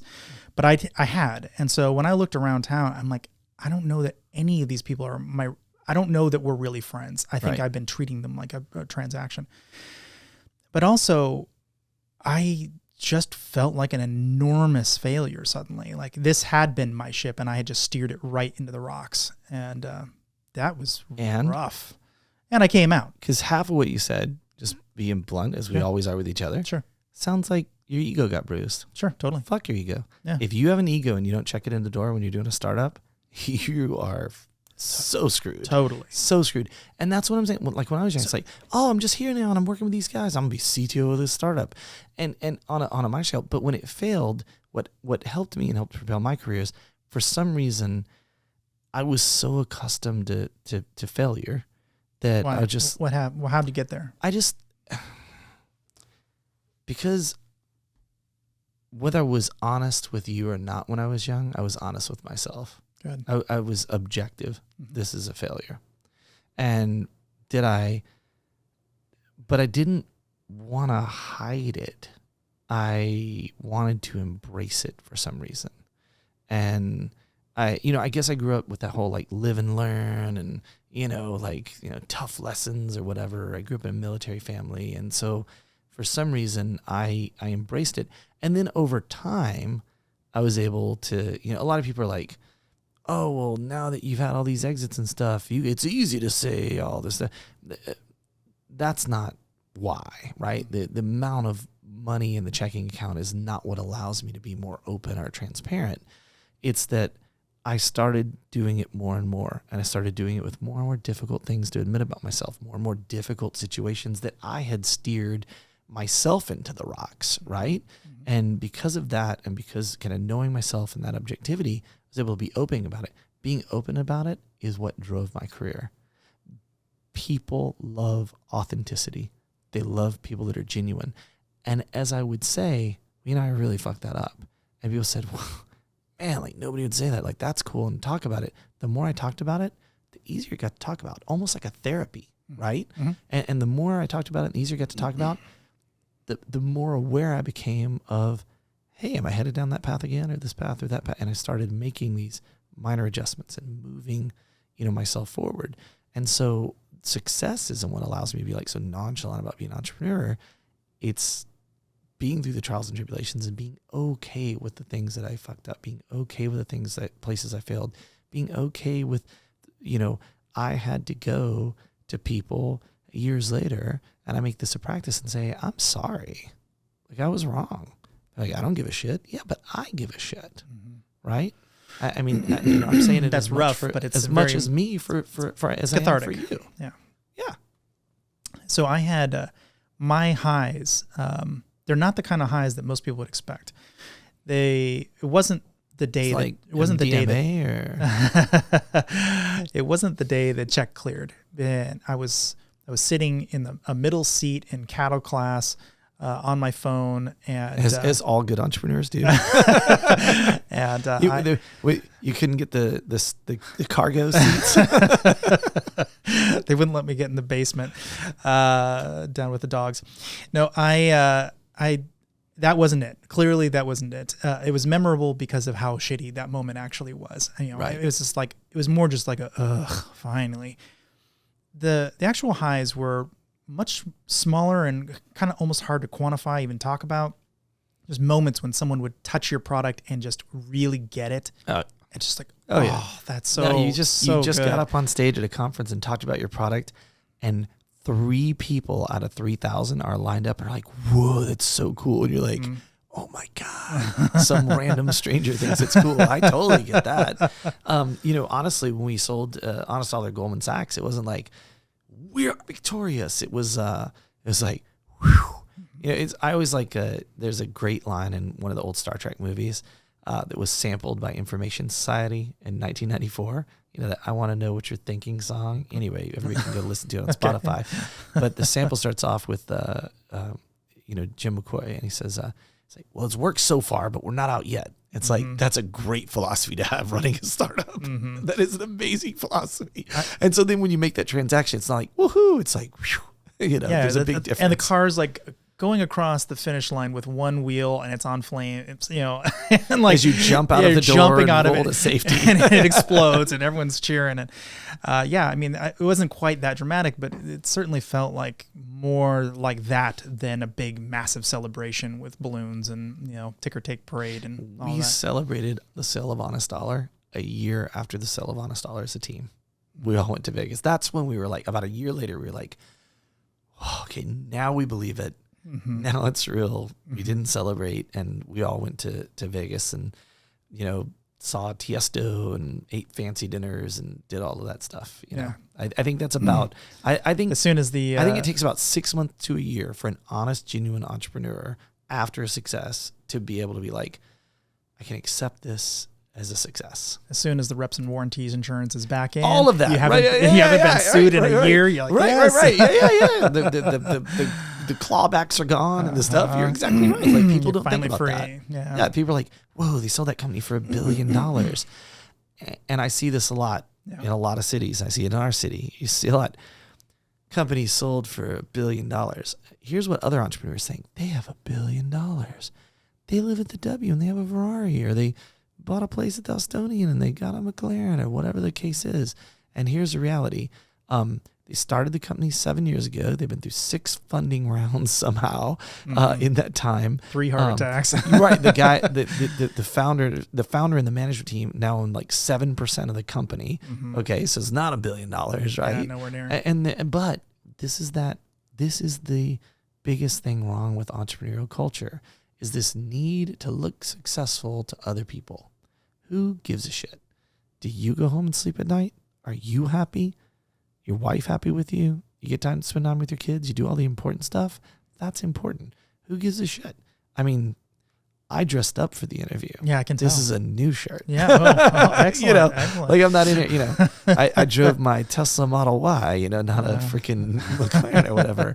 But the thing is that like this is the thing, is like we just have our priorities in the wrong place. And if you want to be that person that you saw in that magazine, you are already setting yourself up for failure, because that story in that magazine is not real. None of these entrepreneurial stories I've read. I would challenge anyone to bring me an entrepreneurial story, a history. You know, Elon's a great example, right? Awesome. Everybody loves him. Richest guy in the world. But for years, people would be like, well, when Elon founded Tesla, yeah, he didn't found Tesla. You know, there was already a guy building rockets, you know, that he found, right? And that's a great talent, what he does. But it's like, there's all this, and that's not on him. That's on a community of people that we idolize these entrepreneurs to almost the extent of harming them and us, right? It's not cool. It's like, why can't it just be like, you built a business that makes, you know, $4 million a year. You're my superhero. Oh, by the way, you only give up 20% of it. Holy shit. You're the most successful person I know. You know what I mean? It's like compound interest, right? It's like, wow, that's impressive. Yeah. It's like you sold a company for $50 million. Great. You'd be shocked at how many thousands of people have done that. You know what I mean? There needs to be an honesty in entrepreneurship. I There needs to be remember an honesty in investing. I remember one time you and I talked, and you were saying something. You asked me a question. You're like, "What would you say if you started a startup and after 4 years you'd made a couple $1 million or something?" I'm like, that sounds like a pretty good deal. You're like, And that's why I liked you at that moment. Because I'm always telling people, like, look, start a company, put $100,000 in, sell it for $2 million. Do you know how much if you and your co-founder sell for $2 million, okay, and you have to give 10% of it away for that $100,000, $200,000, that's $1.8 million. Think about that for a second. It's a pretty good payday. Do you know what $900,000 would do to most people's life and lifestyle and debt situation? It's a fucking miracle. Mm-hmm. Why do we frown on that as venture capitalists? Why do we frown on that as entrepreneurs? Here's where venture capitalists will get mad at me. You want to know? Because they want 100x. That's why. They want all those ridiculous things, but it's a little different. I think entrepreneurs should sell the company as early in the company's life cycle as possible. And here's why: because they own more. And because that money goes to them and it goes to the employees. And so people get mad. Like, we didn't raise money for, several of the companies we've done. Raised $3 million for Honest Dollar. Sold in a year. You know how much a company we gave away? Not a lot. You know how much that enriched everybody's lives? A ton. Yeah, substantial. Okay. Being successful is not about this large amount of money you've made. It's about the amount of money in direct proportion to what you were before. Build, right? I make $150,000 a year as a software engineer. I started a company. I took $100,000. I sold it for $1 million in 2 years. I got $900,000. Now I paid my house off. I mean, not in Austin, but not in Austin. Other mythical cities. Thanks, California. But I paid my house off, and I've got no debt. That's the freedom we started the conversation with. Mm-hmm. The freedom to be like, fuck you, money isn't $100 million or $1 billion or whatever. And one of my friends, Casey King, who's been a great friend and mentor, I worked with in Apple R&D way back in the late 90s. He wrote an article about this. I bet if you Google Casey King, fuck you money or whatever, it probably comes up. He wrote a great article about, like, what is fuck you money? And it's a calculation, right? It's what do I need?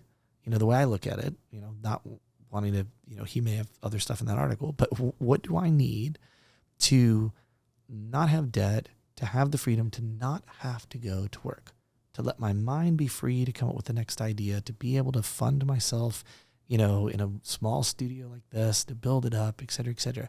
What about that? That's where it's at. Mm-hmm. Fuck you money isn't $100 million. Fuck you money for most people is probably about $1 million. They buy a house or pay off a house. They don't have car payments, and they have $400,000, in the bank or whatever. Say I'm going to pay myself $100,000 a year. Real easy to do when you don't have a car payment and a house payment, and live great and still go to movies and take the family out and everything. You say, I'm going to do that for 3 years. I'm going to take $100,000 and invest it in my idea. Right? Mm-hmm. That's fucking money. That's freedom. I guess we're just delusional. We kind of like idolize all the wrong things instead of doing the things that are really going to impact your life as an entrepreneur and your family's life, and et cetera, et cetera. And it's really not that hard. Mm-hmm. Most companies are sold for about $70 million. Okay. Holy shit. Can you imagine starting a company and 3 years later selling it for $70 million and you still own 60, 70, 80% of the company? You literally don't ever have to work a day again in your life. And probably neither do most of the people. That's right. That's being an entrepreneur. It's not about money. It's not about power. It's not about being in the magazines or the websites or whatever.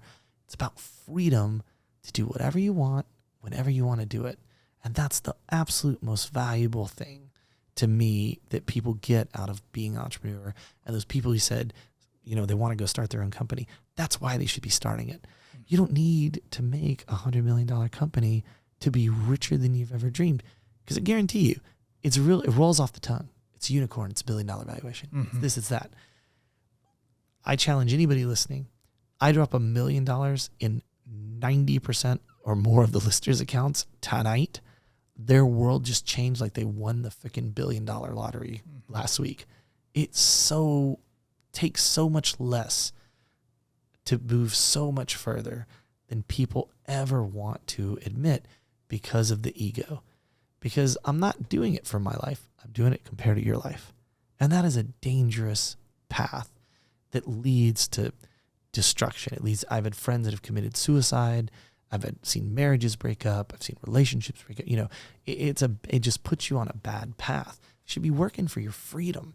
And maybe freedom for me is X million a year. And maybe freedom for somebody else is $250,000 a year. If I had that for 3 years, I could do whatever I want. That'd be amazing. Mm-hmm. And maybe freedom for somebody else is van life, or, you know, living in Costa Rica, or, hey, I'm going to move to Puerto Rico, save on taxes, and start a little business there, right? Everybody's personal requirements are different, but we you know, homogenize them and throw them all in. We're like, here's the way that you should be. If you didn't sell for $100 million, then you failed as a company. Bullshit. Very much keeping up with the Joneses. And it's bullshit. I've seen a number of tricks that VCs pull, and it's not just VCs, it's anybody with cash pull. And one of the dirtiest ones, and it happens frequently, unfortunately, is somebody will have a burn rate. You know, they're losing money over time. You know, they're just starting up. It makes sense. They don't have 1 or 2 customers. You know, just getting their feet underneath them. But their burn rate will put them out to, like, let's say October or whatever. Okay. And so around, you know, June, July, they're like, well, we better get on this. You know, we're running low. So they talk to the VCs. The VCs like, yeah, this sounds great. So we just had some due diligence, blah, blah, blah. We'll get back to you in a week or 2. You know, everybody's out. It's summertime. You know, everyone's taking vacations because that's what VCs true, do. Though. It's absolutely true. There's a few months a year where you're not getting funded. Yeah. And so, you know, but they don't necessarily know that. So they're like, okay, but they're like, oh, but we're good for it. Yeah, we're in on this. We're going to do something with you guys. Like, obviously, we're not going to let you fail. You're part of our investment portfolio. Blah blah blah blah blah. So a couple months go by, and now it's like August, late August, you know, maybe even September. And they're like, oh yeah, well, we just had a couple questions, you know, now that we're back, you know, there's a bunch of stuff on our roster that we got to go through, but would you mind answering some of these questions we had? Answer these questions. Another week or so goes by, and now they're starting to sweat it. Now they're down to like the last couple of, you know, paychecks, and that is all they got in the bank. I'm like, oh yeah, okay, yeah, we're definitely in it. Here are the terms we want. What do you guys think? And there's a couple of terms in there that are just wonky and messed up, and obviously no one would ever agree to these terms, which pushes it out another week or 2 while you're fighting that out with the legal team, and now you're just out of money. A lot of companies go out of business raising money. Well, it's not just that. They, at that point, will take whatever deal is in front of them. And because they've been given this... You're not wrong, but I want to come back to the... Sure. Look, I'm as equally critical of entrepreneurs as I am of VCs. Mm-hmm. I've seen this one happen a lot.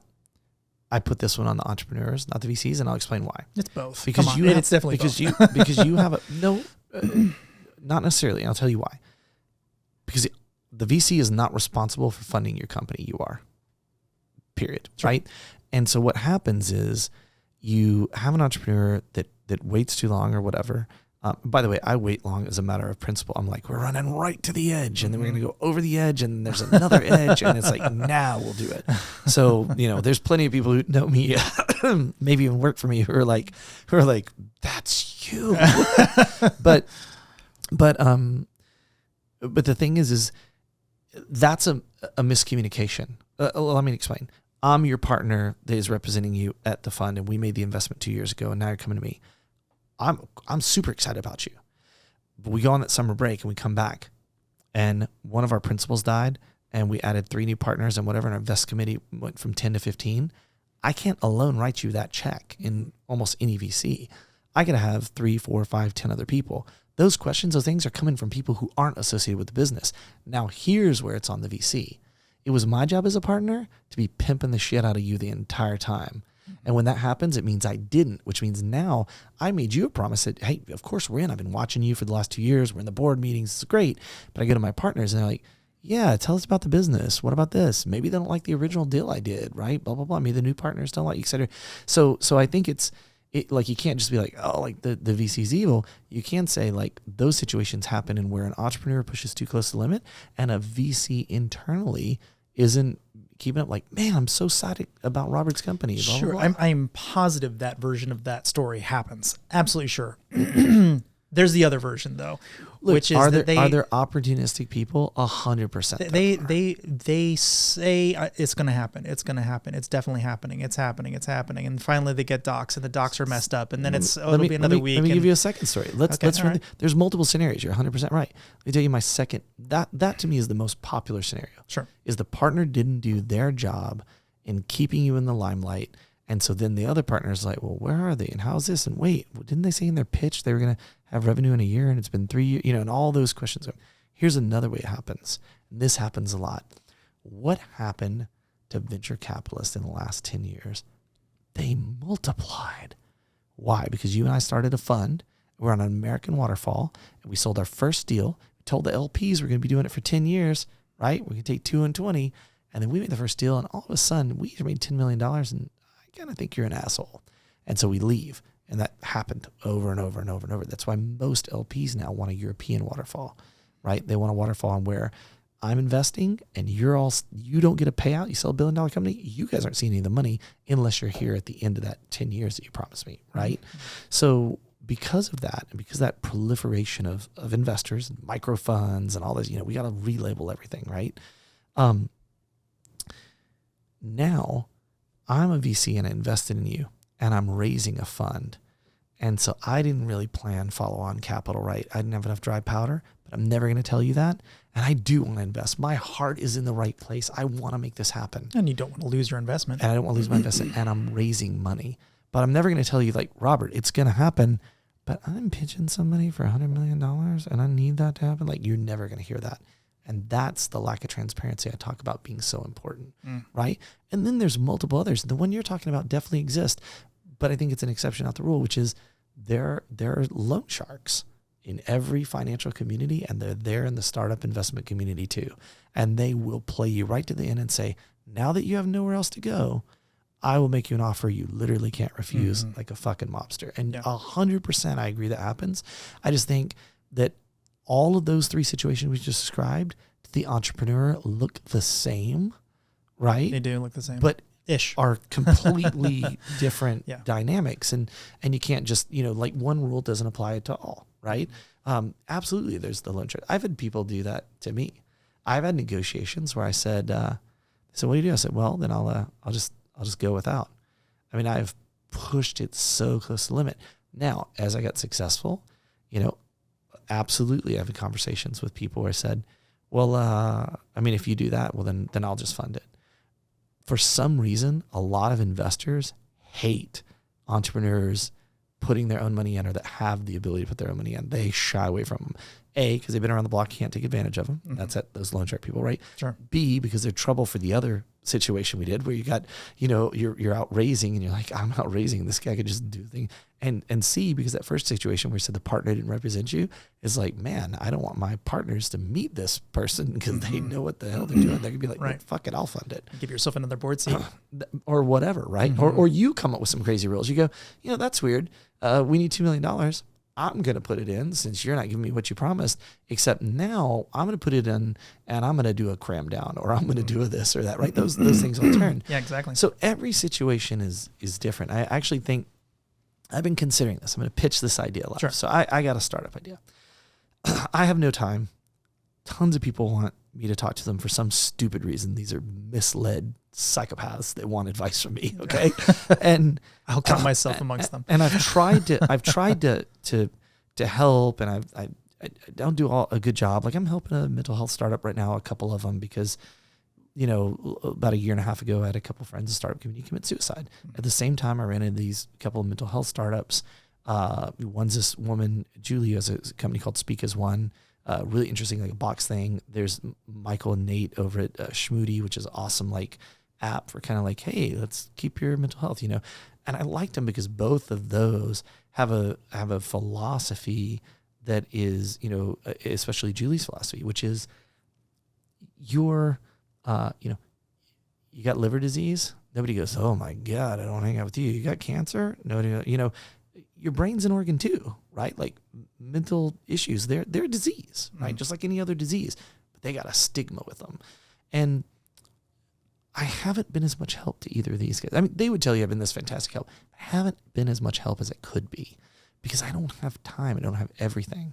And so You're spread thin. So what do you have to do? You know, and I'm working on the not spreading myself thin. My wife gets on me about this all the time, but I think I have a plan on intake. And here's what it is. I'm going to build a new Whurley.com, and I'm going to coin this term, entrepreneurial therapist. Because what I've realized in helping all these people is you don't really need me to help you solve the problem.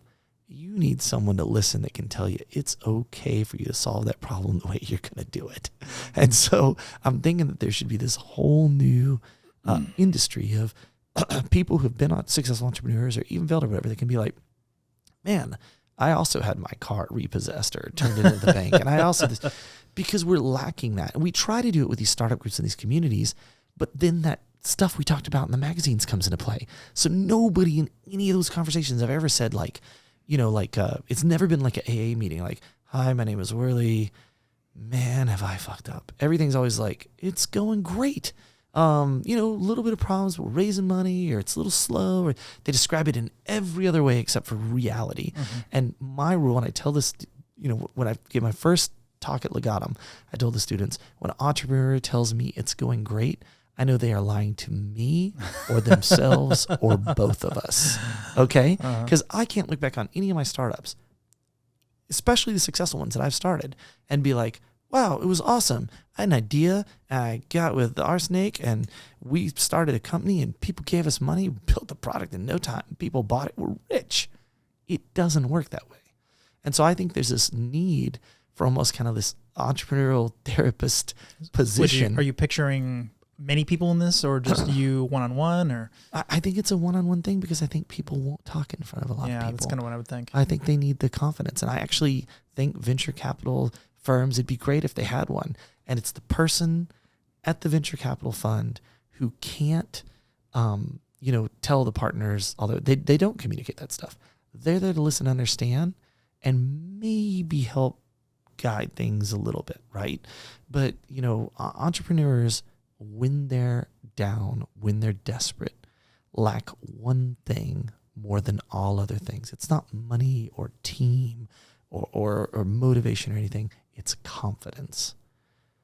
And indecision can kill a startup faster than anything else. You don't want to decide too fast. I'm not talking about moving fast and breaking things. I think that's stupid. But when you're when you're in a problem, the problem you described earlier, right? Let's use your example where I really need this money and I've taken too long.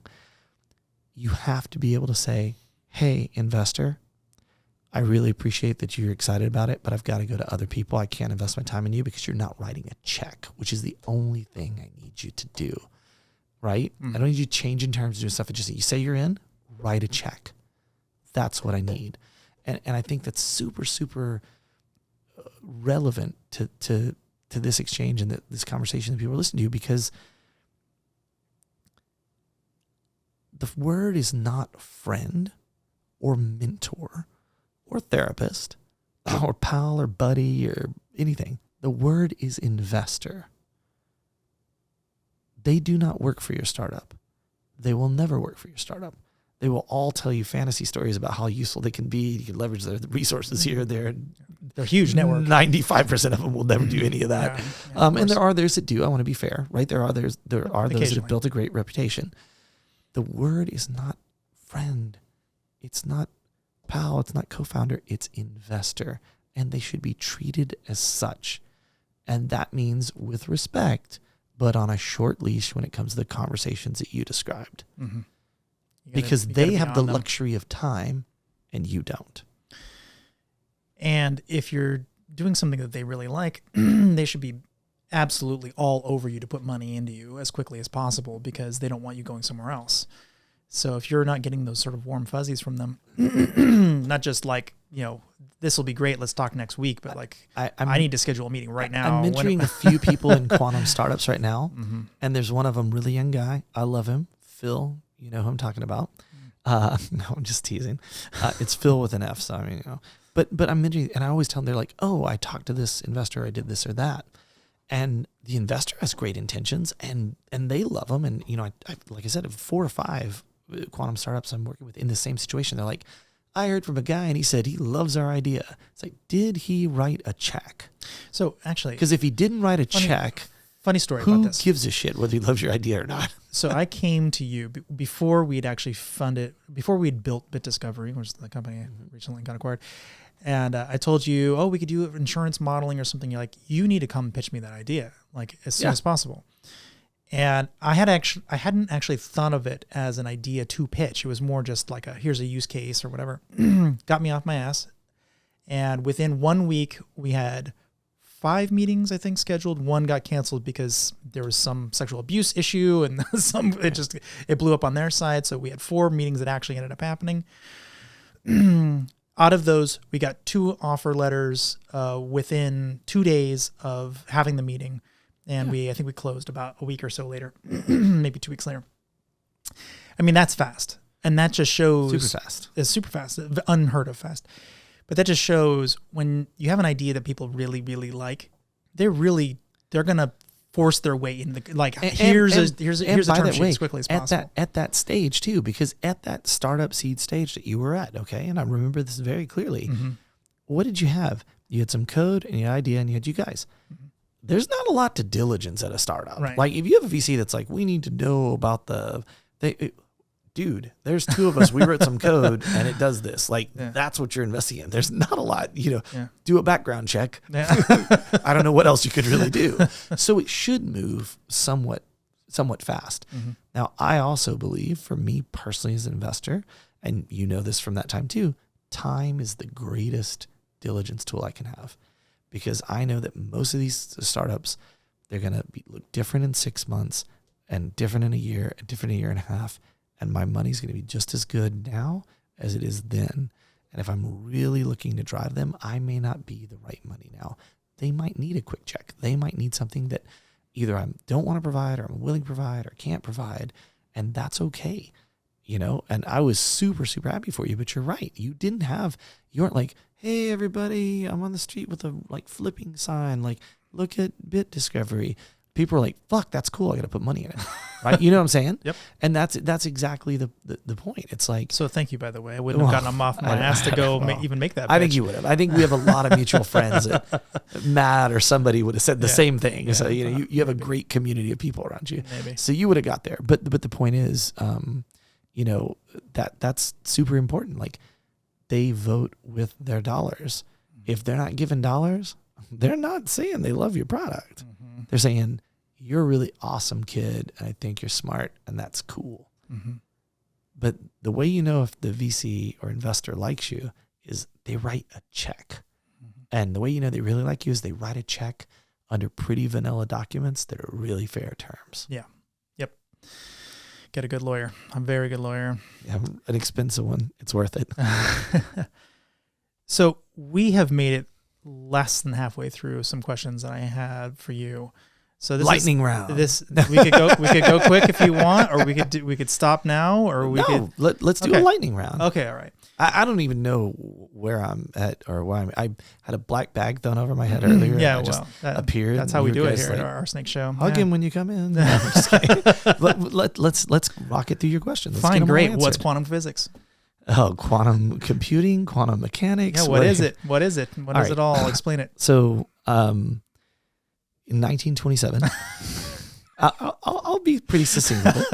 In 1927, Einstein and Irving and Schrodinger and all these physicists you know about got together and took work that had been done a few years before at what was called the Fifth Solvay Conference, and they came up with basically this idea of quantum mechanics.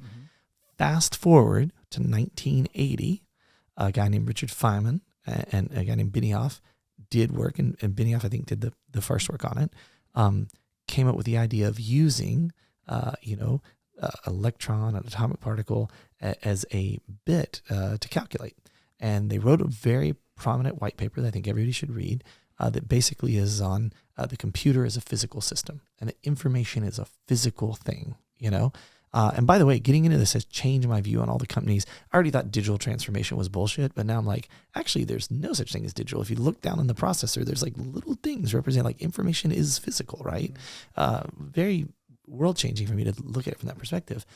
And fast forward, it's a very microscopic way of looking at the world, right? So fast forward to, the Ant-Man movie, and you learn that all quantum people just put the word quantum in front of everything. Yeah, no, I'm just kidding. great. but seriously, what you have is you now have today. We started in 2017. StrangeWorks started as a Linux Foundation project, right? But nobody wanted to work together, so I built a company. But you now have these quantum computers. How do these computers work? Well, they work by taking things like superposition and entanglement and teleportation, and taking take a salt atom, blow it up, pull off electron, cool it down almost to absolute zero, and it looks like a block sphere, right? And it rotates. Think of a coin. I take a coin, heads up on the table, it's a 1, tails up, it's a 0. That's classical computing. It can only be one of those two things in that position. Take the same coin and flip it in the air. When it's at the top of that spin, is it a 1 or a 0? Is it heads or tails? It's in a quantum superposition of some probability of a 1 or 0. And just like Schrodinger's famous experiment with the cat, thought experiment, right? He didn't put a cat in a box. No, he did not kill cats. There are people I've met who are like, that's horrible. What a horrible person. It's like, no, he never actually put a cat in a box. I think he was actually like using it as like a joke. Like, but one could do this. But you catch the coin like a coin toss, you flip it over, it collapses into a state, and that's a 1. And so why is this important? Okay. Because if you have 4 bits, you have 16 outcomes, and a classical computer can be in any one of those outcomes at that moment in time. But if you have 4 qubits, you can be in all 16 outcomes at the same time. And so the world that this is about to unlock in, I don't care about better drug discovery. I care about eradicating disease. I don't care about new battery technology and chemistry. I care about completely new forms of travel we've never even imagined. I'm into StrangeWorks not to use quantum computing to solve the problems of today, but to take advantage of the opportunities of tomorrow. There will be a post-quantum world. I think it went industrial revolution, information revolution, quantum revolution, quantum sensing, quantum computing, right? All the quantum communications. All of these things are about to come to bear on our world. And I'm spending my life running around evangelizing it on Capitol Hill and the enterprise, and everybody like, it's coming, it's coming. And I'm not the only one. There's a whole community of us out there doing it. And there's not a lot of people listening, and one day it's going to be, will it break, RSA encryption? 100% it will. Also, there used to be this thing called the Enigma machine. It was the top of the game. And nobody uses that anymore, right? So, that's how security works, right? Threat and remediation are always in that intertwining dance. Yep. But quantum computing is taking this world of quantum mechanics and applying it to solve problems. Yeah, what's a practical application? Oh, there's a ton. Preskel just did a great paper on true quantum advantage. I think they use about 40 qubits, and they ran about 1,300 experiments for learning experiments, and they showed that there's an actual advantage. We're starting to get like proof points, right? Up until now, it's been kind of very overhyped and whatever. Practical application, anything molecular, okay? Material science, pharmaceuticals, stuff like that. Practical application, any problem in where you add a few inputs and the evaluation time, the time it takes the computer to start running your program and to give you an answer, soars. Traveling salesperson is the one everybody likes to use the most. I have a laptop computer. We want to go to 14 cities together. I write us a little script. Most optimized path we get in a couple thousand seconds. Which is basically brute force. That's right. I take that same problem and I go from 14 cities to 22. Okay, a difference of 8. That same laptop takes 3, 4, 5,000 years to get to that same answer. There are problems like that in solving cancer, in new materials for supersonics, and all of these things. That's where these things are going to be amazing, and they're not going to be used alone. And that's one thing that sets StrangeWorks apart is we see it as this whole new world of non-traditional compute, exotic compute, next-gen, advanced, whatever you want to call it. There'll be amorphic and neuromorphic. There'll be analog compute. There'll be quantum. There'll be DNA-based compute that you and I have talked about, over drinks before. And we want to basically have the infrastructure to make all of this available and at the fingertips of as many people as possible. And how do you do that? What mechanism? Do you have software? Software platform. Okay. Yeah, it's a pure software play, right? It's a pure software platform that allows us to take all of the complexity of the machines and obfuscate it from someone and have them focus on the science that they're trying to do, right? On the problem they're trying to solve. And that's important because in the early days of computing, you had to be an electrical engineer to program a computer because you had to understand the flow of electricity between the gates. When the early days of quantum computing, you better be a physicist or no physicist or have a physicist sitting beside you, because it's really, really hard. Like, I love and a quantum computer might help. Well, if the new version of the Strangeworks software comes out in September, and it'll be an open platform, people can come in and use just like the last version.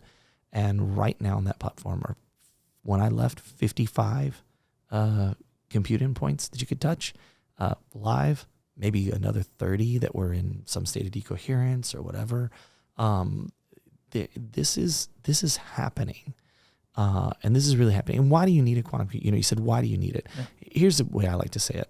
And Hal Stern, who's head of computational sciences at Jensen now, he told me this years ago when I started. He was at another company, and he said, you used to go from New York to San Francisco by wagon, and it took weeks. Some of your party died. Maybe somebody got eaten, whatever, right? And then we got the rail system. It took like 4 to 6 days, okay? Mm-hmm. But no matter how far you go, okay, think of the wagon like an abacus, think of the rail system like the computers we have today, you reach an ocean, an ocean of computational complexity, okay? And what do you need? You need a plane. Did planes get rid of trains? No, right? No more than cars got rid of, mm-hmm. So this isn't like it's going to replace everything. It's like it's going to interweave and fit and advance. I see it as an augmentation to computing and computational sciences, things that we've never dreamed of. So do you think this is going to get miniaturized and be put on cell phones, or do you think everybody wants to know that? I'm not going to be the idiot CEO of IBM that's like, there's room for maybe 4 computers in the whole world. Like, who knows? Because this is the best thing about it. We don't know. Can you do cold atoms? Can you do room temperature quantum computing? Yeah. That's what the ion trap guy's doing. There's a lot of people doing that. Will it be miniaturized? There are people who have said you'll have a desktop computer in 5 years. About 3 years into that, still waiting. I would imagine a prototype by now. Mm-hmm. But who knows? But will it affect everybody? Yes. Your family and friends and everybody will have better search results from Google because of Grover's search algorithm run on a quantum computer over mass informations, more relevant search results. Your text autocomplete will be better because the AI that will be doing it will be able to apply quantum principles or quantum inspired stuff. So will it affect everyone? 100%, especially in finance and pharma and material science. Okay, so what about breaking classical encryption? 100% going to happen. There's zero doubt. Definitely happening. It's not an if, it's a when. Okay? When is it? By the way, today or yesterday, I guess technically, an article came out on post-quantum encryption, which I still believe is 90%, using FUD to raise money. Okay. And somebody broke it, one of our peers, on a laptop. They're like, I broke it on this crappy laptop. The psych, is that right? The psych algorithm? Yeah. But will it break encryption? Yes. Should you care? No. Because guess what's going to happen? You can have quantum communications where you use entanglement to where I have a channel communication with you that if you observe it, the act of you observing it destroys all of it, right? We will have a quantum internet in our lifetime. I say 2035, okay? There's already tests in Chicago, in Europe, and everywhere. This stuff works. So how's that? Is it refined? No. Sure. Sorry, but let's think about it. We're moving from advanced research, right, to applied research. Where are we in that arc? We're somewhere in the middle of that arc of advanced research to applied research. Nobody knows for sure, but we're a few breakthroughs on noise, a few breakthroughs on this from things. And by the way, IBM's going to release a 433 qubit computer. They have that today. Next year, 1,000, something between 1,000 and 1,000,000 in the next few years. As we get more of those qubits under control, we can use those computers to solve the problem with those computers. So unlike from the 60s,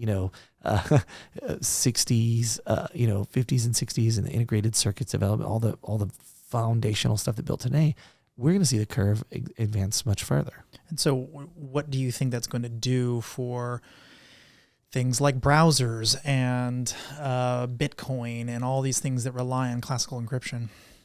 Think they're all going to have to be forklift upgraded? Yeah, and it's okay because we've done that before, right? We used to not well, but we used. but we have the knowledge of that, and there's tons of people who are like, look, I remember when we made, I talked to Tim Berners-Lee and Bob Metcalf about this a few months ago, right? And Tim was in town, and Bob put together a little dinner for some people, and it was like, we never intended for spam with email. It's like, right? The law of unintended consequences. That's okay.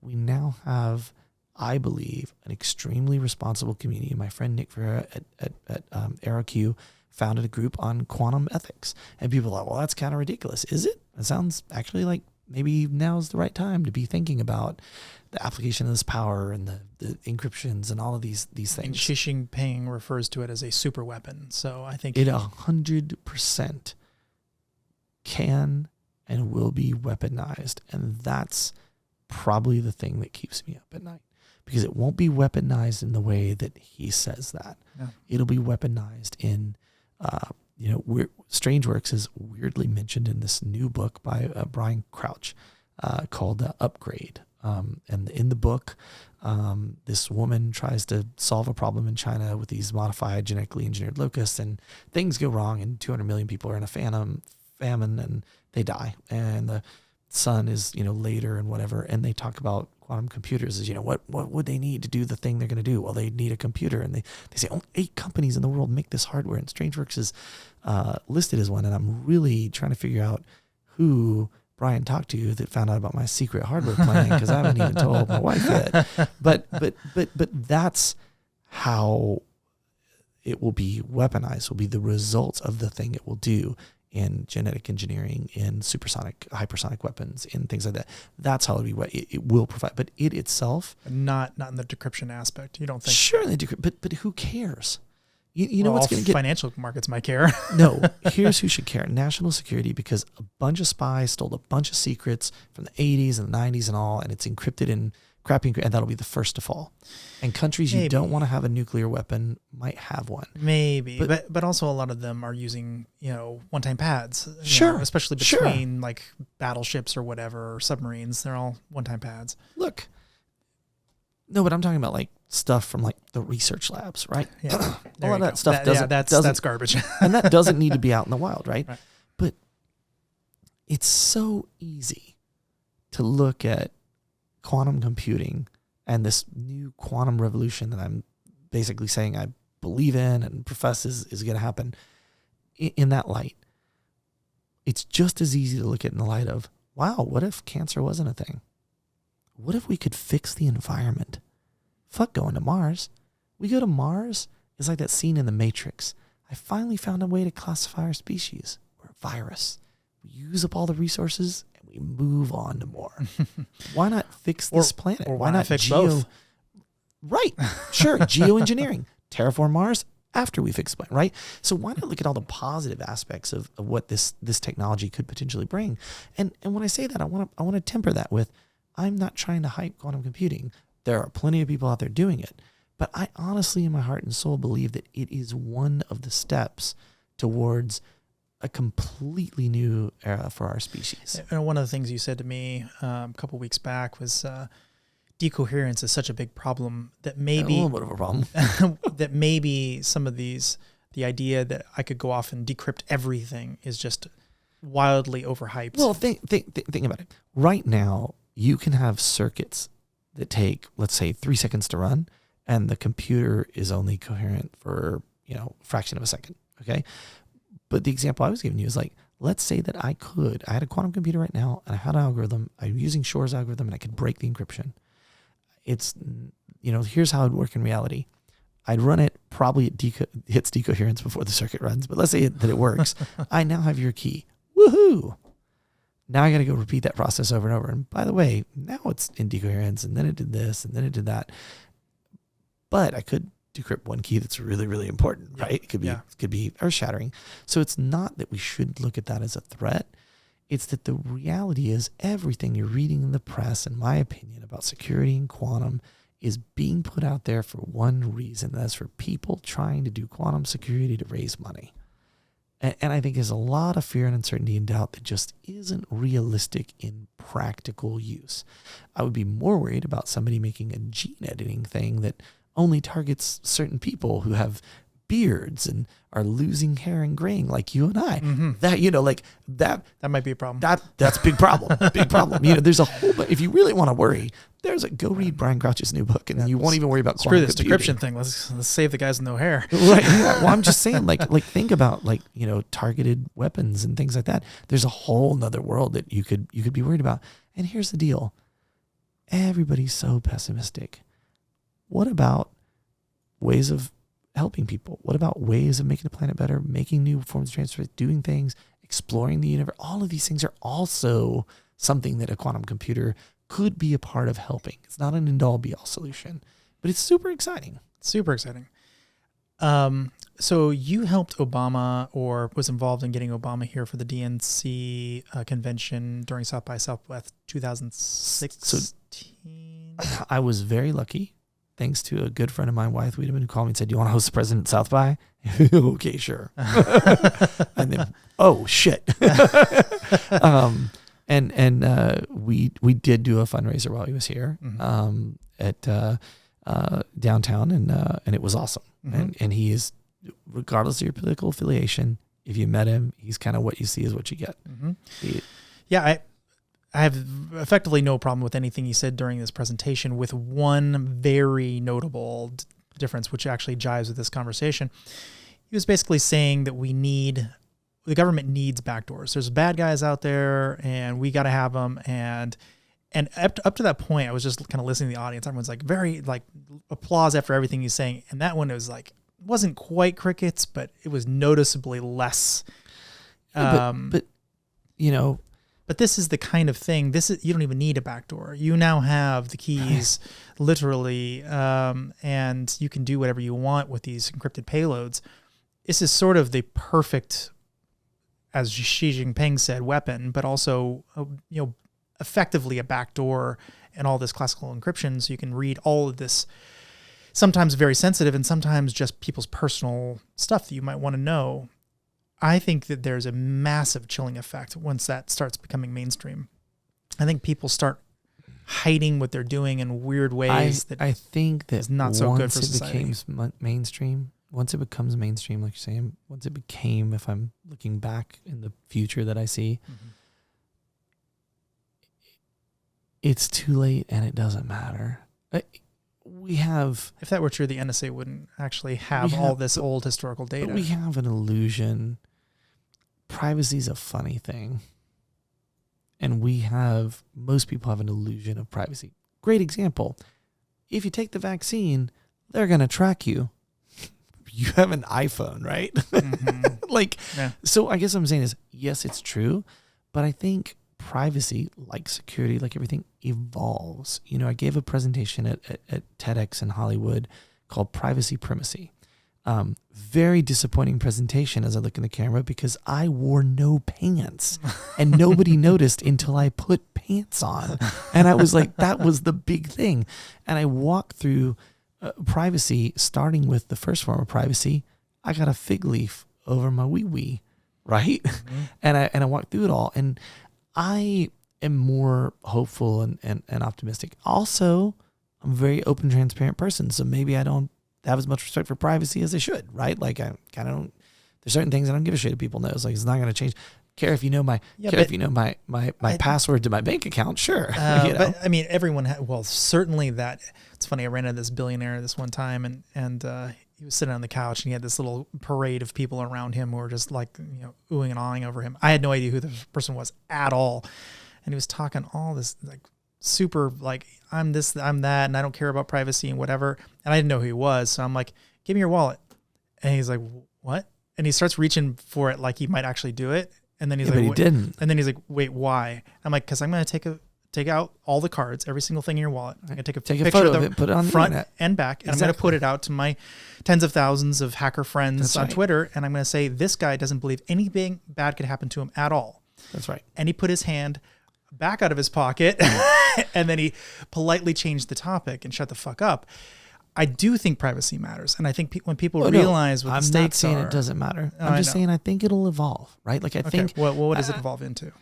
Well, quantum internet is one of the most exciting things to me, because I think that will do more for privacy than anything. Because it will be really hard for you to hack you and I having an encrypted chat on a quantum internet, because the act of hacking it makes it decohere. It's gone, right? So I actually think I see quantum as a big boon to privacy that we don't have today.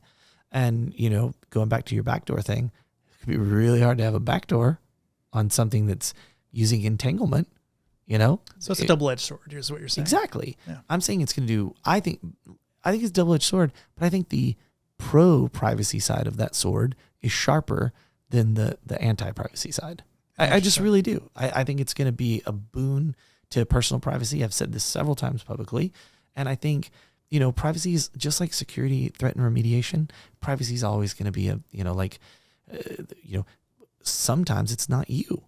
Credit card company has a data leak and they leak your stuff. You've done everything to protect your stuff, right? You can't do anything to protect the state of Texas from leaking your address and your driver's license. You don't have any control over that. Maybe in a quantum world, that's a lot harder, and that becomes a lot better, because the thing that people don't understand about privacy is it's usually not something you did that got your information out there. It's this big corporation or the state or the whatever. And so I think these things will be a boon. I think it'll be helpful to privacy, and I hope to work and volunteer my time and whatever input I could give to anybody out there looking at saying, ooh, how can quantum computing not be used to break encryption, but to create new forms of encryption, to create, the quantum internet, to do these things. I think it's fascinating. And I think it's just too easy to be pessimistic about it. It's not that privacy doesn't matter. It's that it'll evolve, things will change, the infrastructure will change, and hopefully for the better. Because at the end of the day, your business for me is what you're willing to share. And I don't require you to share everything, and I don't want to know everything, right? It's a liability. That's right. And so I want people to have the ability to have their private photos of their weird fetish on whatever OnlyFans site they use. It's not even that. I just to be clear for those listening, not necessarily you. I think you understand this stuff better than most people, but a lot of people think my privacy is me. Mm-hmm. But my privacy is actually every single person who relies on me to have their secrets. 100%. And so if you take me out, holy crap, you've taken a whole bunch of people 100%. Out. And that goes back to that key example I gave. I only do one key at a time, but what if I did a really important key for somebody who had a whole lot of secrets, right? Like the CAs, for instance. You could take out one CA and then you effectively have everybody's certificates. Right. Okay. So Thanks you said... for putting that on the internet tonight, RSnake. So speaking of mentoring, so you are the official ambassador for CERN and Society Foundation. Am I getting that right? Yes. What is that? It means I have a really cool Whurley at CERN.ch email address that I use to taunt physicists who hate that I'm in this industry.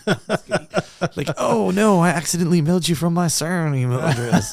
Darn. No, look, what it means is simple. I love a lot of the stuff going on at CERN.